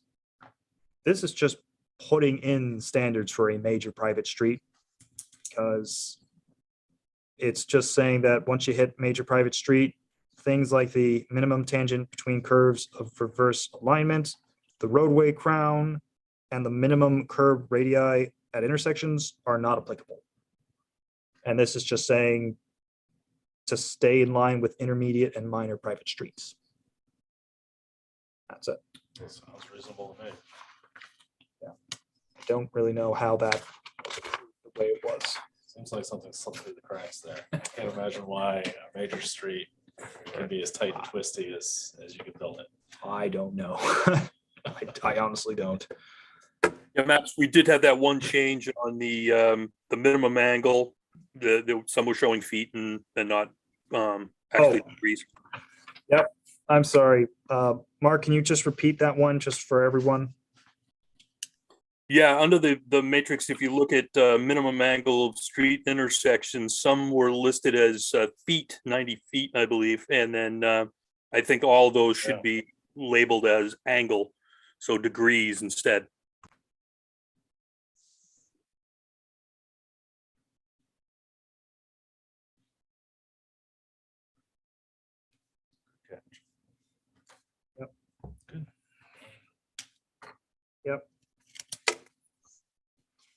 You told me about that one and I just slipped past me this time too. So next, page 9-9. For subsection 9.2.14.11. Again, it's just a correction. It's supposed to say 9.2.14.10 going on, but it says 9.2.14.11. And same thing with the next one for sidewalks. It should be 11 instead of 12. That's it. The next one, Mac, 9.2.14.1. But too many sidewalks. I thought that was a type of coal. That means asphalt. Yes, okay. Oh. 'Cause I know you can burn that type. Okay. So yeah, that one's just correcting the sequence of numbers. Could I ask a quick question? Yeah, sure. It's not one that's highlighted, but under site distances, there's a series of that's on, let's see, 9.2, Yeah. 14.1, et cetera. 10.3, yeah. So the posted speed, I was just curious about those numbers for site distances. And we don't have to talk about this at all. It's not a highlighted item, not a change, but I was just curious if you knew off the top of your head how those numbers are arrived at, whereas they differ from the state DOT substantially. I was just wondering if there was I thought if they, you knew anything about how that side of it works. I thought they were the DOT standard, actually. Oh, I can confirm that. Yep. Okay.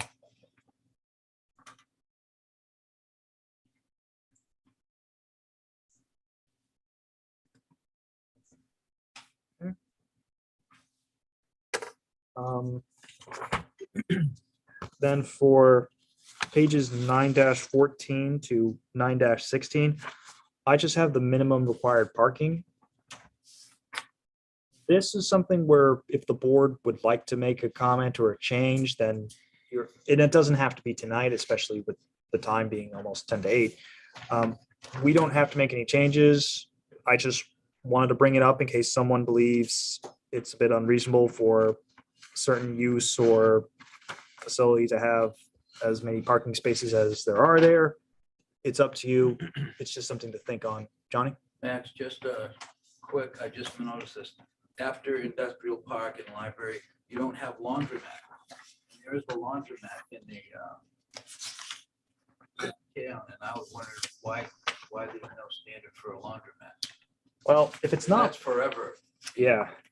Well, if it's not listed, Yes, the very last one on that chart on 9-16 is other uses not listed. So someone would just give you, the planning board, a number and you would determine whether it's sufficient. they give a, Yeah. So in your case of a laundromat, yes, someone could just come up and say, I'm going to do a laundromat on Route 1, and I think only 2 parking spaces are sufficient because no one's going to be there other than the person dropping off their laundry. so that would be a catch-all. Right.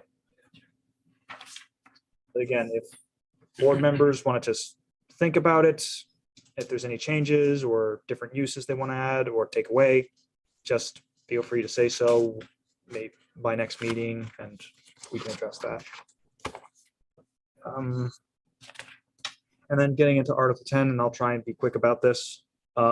These were the changes that were talked about earlier in the year. Shipping container, this was something that board members wanted to have included, where someone can't just use a shipping container for like a tiny house and then switch it back to storage to try and get around the loopholes here.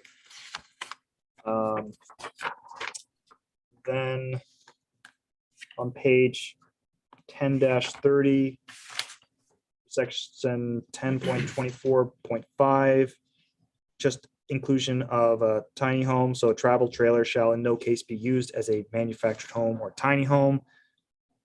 Stan and I have had cases where people have tried to just say that this RV that I bought for $20 is a tiny home. And even the state agrees that a tiny home is not an RV. And then 10-45 is including some standards for renewable energy structures for commercial use. So those are the large scale solar farms that we always have. And this is just staying in line with state of Maine DEP items for decommissioning plans, performance guarantees in construction, notifying neighbors of when the construction is going to take place and when the decommissioning is going to happen, to notify the town and the neighbors as well.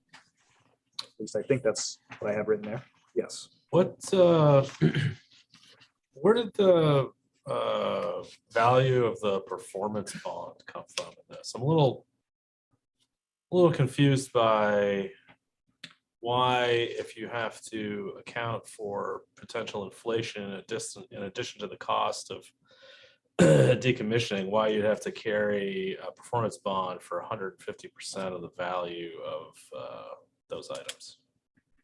I will check and confirm, but I believe that was from the DEP for how they determined the decommissioning bond, Okay, but I will confirm that. so the DEP requires the bond?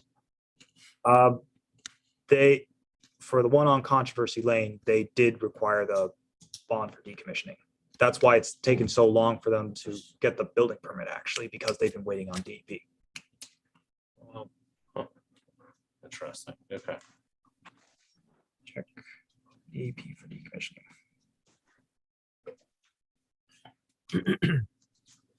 Then, I also, Yep. I also got a question on 10.35.2.1. Yep. In the event applicant is unable to satisfy requirements of performance bond and or decommissioning bond, Town of Waldeboro will have the right to retain the funding for the purposes of removing the renewable energy structure, which includes but is not limited to legal fees and rehab of the site. Mhm. Explain to me how that would work. so the business would put up the performance bond to help pay for any decommissioning fees in the future. And if they go out of business and don't want to actually, and they leave it, like, how should I, It's kind of what it's for. It's what that Right. bond is for. Well, so, this is a different situation. So it says if in the event the applicant is unable to satisfy the requirements of the performance bond. So you can't find a surety that will put up the bond, or you don't have the cash to put up the bond. oh, I see, to satisfy. How are you retaining funding? I might have accidentally, I think that was supposed to just say decommissioning plan instead of bond. That might just be an error on my part. Because that should just be saying if someone can't do the decommissioning, if they just abandon it, then we can use the decommissioning bond to remove the structures ourselves. That's what it should have been. Oh, I would never have got that from the way that it's written. Yeah. That makes perfect sense. I think that was my error and I After the just, fact kind of a thing, not yeah. a Yeah, pre-construction. That's thing. interesting. Yeah, Yep, that was my error. okay.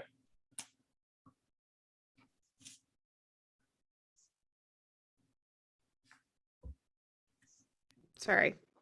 In the event the applicant or property owner is unable to satisfy the requirements of the decommissioning plan, upon the closure of the site, the town of Waldeboro will have the right to retain the funding from the performance bond, or are we taking the funding from the performance bond in that case? Yes. For the purposes of removing, et cetera. Okay. Because it's kind of like what I think it's what Sylvania has right now, where the business has it through the EPA bonds to satisfy those requirements. And if Osram, Leadvance, whoever has the bond at this point, just leaves one day, those funds would be available at the EPA to help with any further cleanup that's necessary. So we're doing the same thing, but for the solar farm, Okay. if that makes sense. Yeah, assuming Maine Yankee was under that same performance bond issue. I really hope so. For Wiscasset's sake. So I'll make sure that that language is a little bit more clear on that. Does that answer everyone's questions on those? Okay. And then on the next page, 10-46, it's including specific standards for tiny homes. This is language that the state of Maine has. It's just putting it there so that we have a central location rather than going off to try and find the state language on it. So this is This is the- verbatim what the state says. Okay. So for me to complain about some of the wording that doesn't help because it's them coming up with it, not us. Well, as long as the intent is the same, we can certainly change the length. What was the suggestion? Oh, nothing major, just as far as like some definitions, and for instance, it says any siding or other exterior feature shall be residential in appearance. And, you know, people side with galvanized steel sometimes. I mean, that doesn't look residential to me, but does that, how do you define that kind of stuff? And that's kind of a rabbit hole probably, but I mean, you can be a bit more, we can be a bit more clear on this. I just have what the state has, Yeah, yeah. but we can amend it. We'd confirm it with our attorney, and if Sure, the attorney yeah. says this doesn't conflict with it, then it's fine.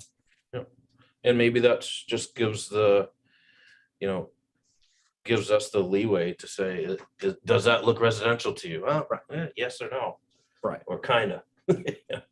So, and what was the other thing? Okay, I think that was it on that. All right. for me. And then moving on to Article 11, shoreland zoning, the photographic requirements. That's something that Maine DEP is encouraging towns to adopt. So if someone's doing a shoreland zoning project, they take a picture of the spot before the project happens, and then they would be required to submit a picture after the project is complete. So in this case, the applicant would have been asked to take a picture of the site where he's going to build his cabin, and then he's going to submit one afterwards, just to show the changes, pretty much. So he's gonna cut all those trees quick now before he takes pictures. Well, we don't have this requirement, unfortunately, so it's kind of a late one, but this is just something DEP encourages. I don't see any harm in it. And then for definitions, page 15-1, I just include accessory dwelling units, see accessory structures of use, just because the state has accessory dwelling units written out through LD 2003. So I just want to have that in the definitions, just to say, this is what the state's telling us we need to allow. And what this is essentially accessory structure of use. So how big a deal would it be, Max, if this LD 203 passes, and will we have to redo everything, or No, so how is that gonna work as far as? the legislation's already been approved and it goes into effect next July. No matter what, it's going into effect. Yes, it was approved earlier this year. And it's just, most of the changes, the density items will just take effect in July, so towns have time to make any changes they'd like to make. Okay, so you still got a little bit there then. I don't think Waldeboro has too much to worry about. The one thing that I'm going to encourage a lot of towns to do when they're talking about accessory dwelling units is note how big they have, like give a max size, because they say the minimum size an accessory dwelling unit has to be, but they never give a maximum size. So what's to stop me from making a 5,000 square foot accessory dwelling unit? Yeah. And that's why one of the other changes I have is saying an accessory structure use is no more than 750 square feet. But there's no minimum size for these. For an accessory dwelling unit, no. Yeah.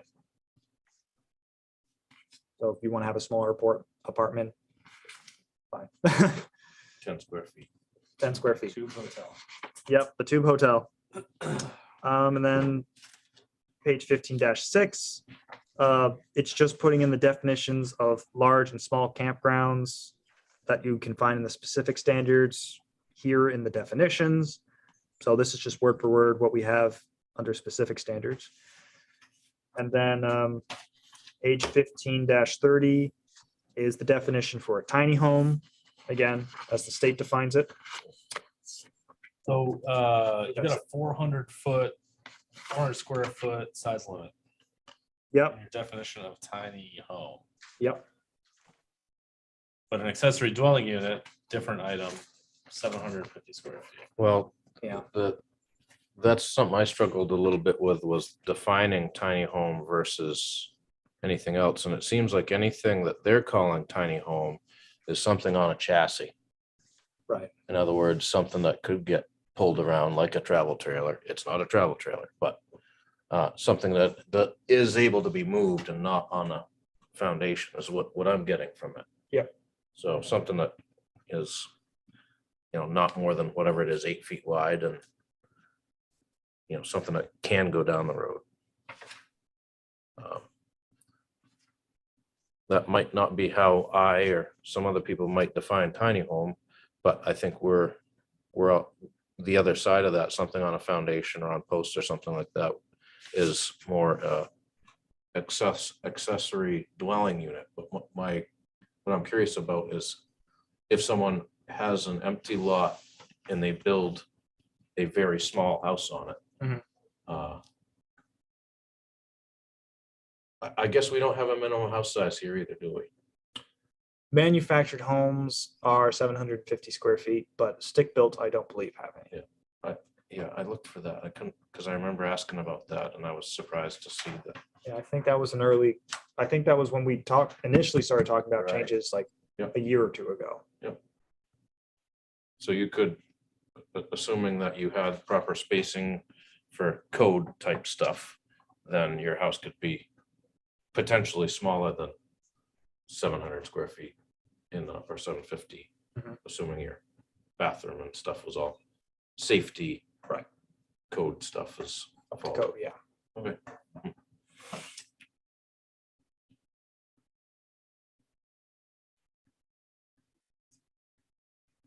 It's a confusing paragraph. Which one? The tiny homes? Yeah, The red it's one, yeah. constructed on a frame.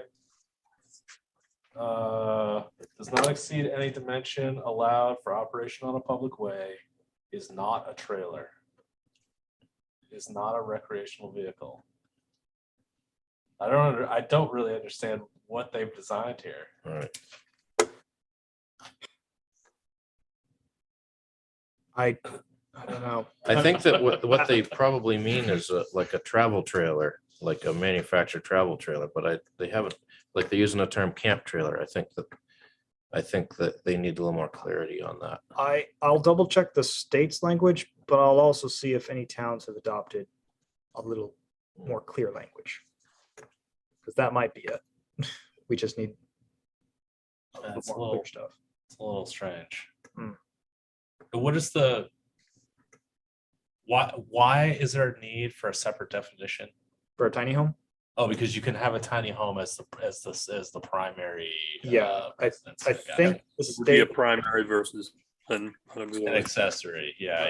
I think the state says that if you allow a single family dwelling unit in a district, you have to allow those tiny homes to be in the same district as well.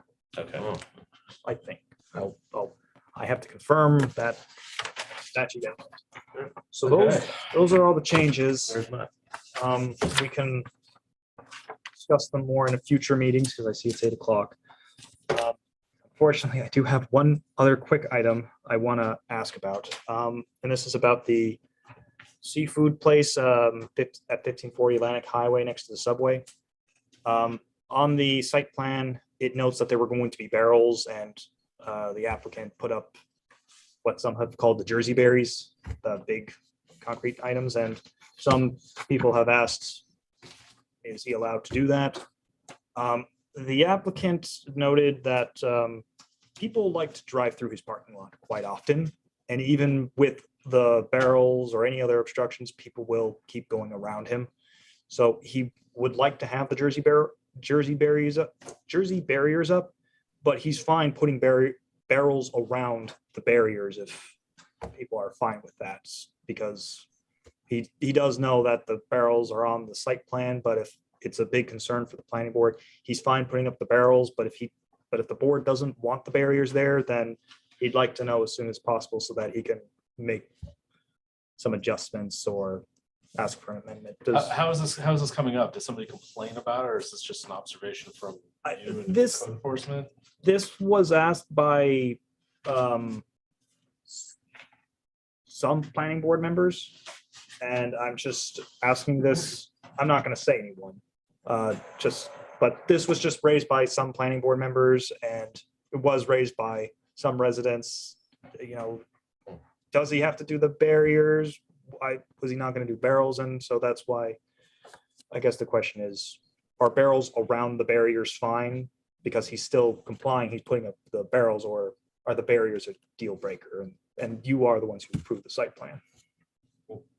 My memory is something like the barriers were kind of the first thing that we talked about. And someone suggested barrels with flowers. Maybe he even did. He may have had a couple options for us.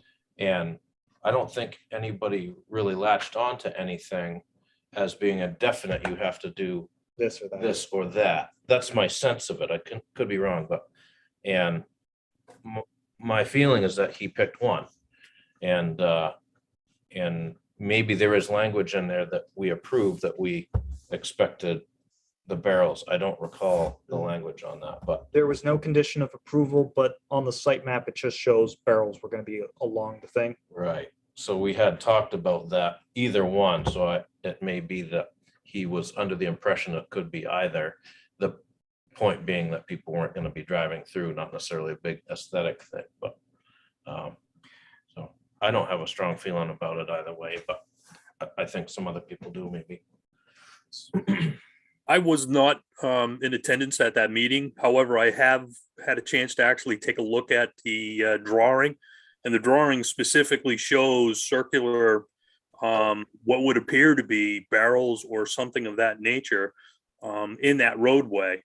And if somebody has an objection to Jersey barriers, you know, because of aesthetics or whatever, and, you know, he presented it that way, then I think we ought to, you know, listen to that. So if the person who objected to the barriers was fine with the barrels around the barriers, would that change your statement? That's fine. I just think that, you know, using Jersey barriers as a way to control traffic in a parking lot, you know, that's abutting Route 1 as close as it is. You know, I've heard that has some aesthetic issues, and I don't necessarily disagree. You know, I'm not like staunch one way or the other, but I think that the barrels would be a nice touch, and that's what he showed on the plans, or at least indicated by the drawing. So, I mean, if he had drew out something that looked like a Jersey barrier, then, you know, that would have been something, you know, a little bit different. Johnny, Sarah, Brendan, any thoughts? I drove by there today and it looked like there was a whole bunch of pallets and it looked a little hectic or something. I don't know. It didn't look like there was a nice flow to it. I mean, just that hit me because But about the barriers, like, I could, it just looked hectic and confined and it just wasn't a nice flow. Maybe I caught it at the wrong time. I don't know.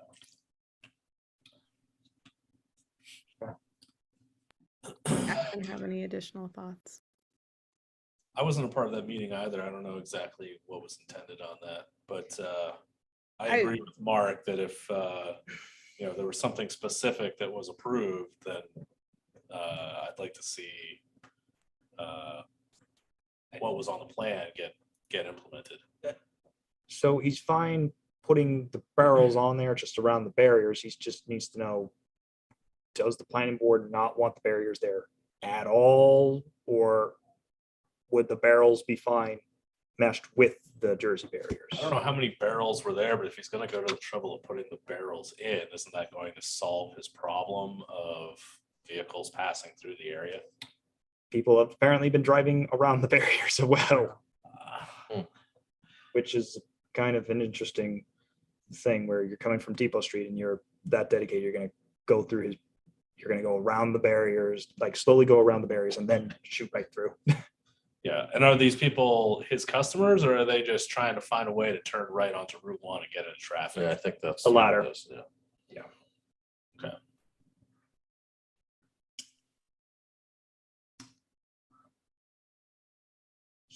So Well, as somebody who owns a parking lot that is constantly having traffic in it that doesn't belong there, I sort of feel the guy's pain.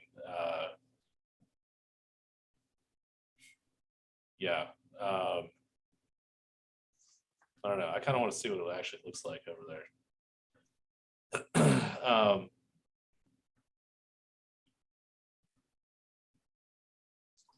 Is there actually a stated objection to the appearance of the barriers? Has the person who has an objection to it, responded to his offer to add the barrels in addition to the barriers? Yes, it Okay. would look better. Okay, So that's why I wanted to just double check with the planning board as a whole and say, should you just put up the barrels? We'll see how it goes and or is it just no, only barrels, get rid of the barriers? And those barrels for flowers, is that the deal? Was there a species of flowers that was stipulated or? No, it was just barrels would be put there. You could put in some vegetation, but nothing was specified like that. It was just barrels. So I will inform them, just put some barrels around the Jersey barriers, try and maybe that can help with the aesthetics. Not half-baked barrels, but like wooden Barrels that go as high as the barriers. All right. sounds good to me. All right, and I'm sorry for keeping everyone past 8.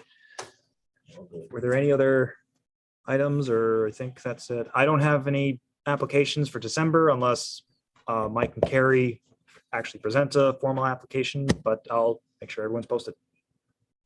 Great. Right. Shall we move to adjourn? I will move to adjourn. Second.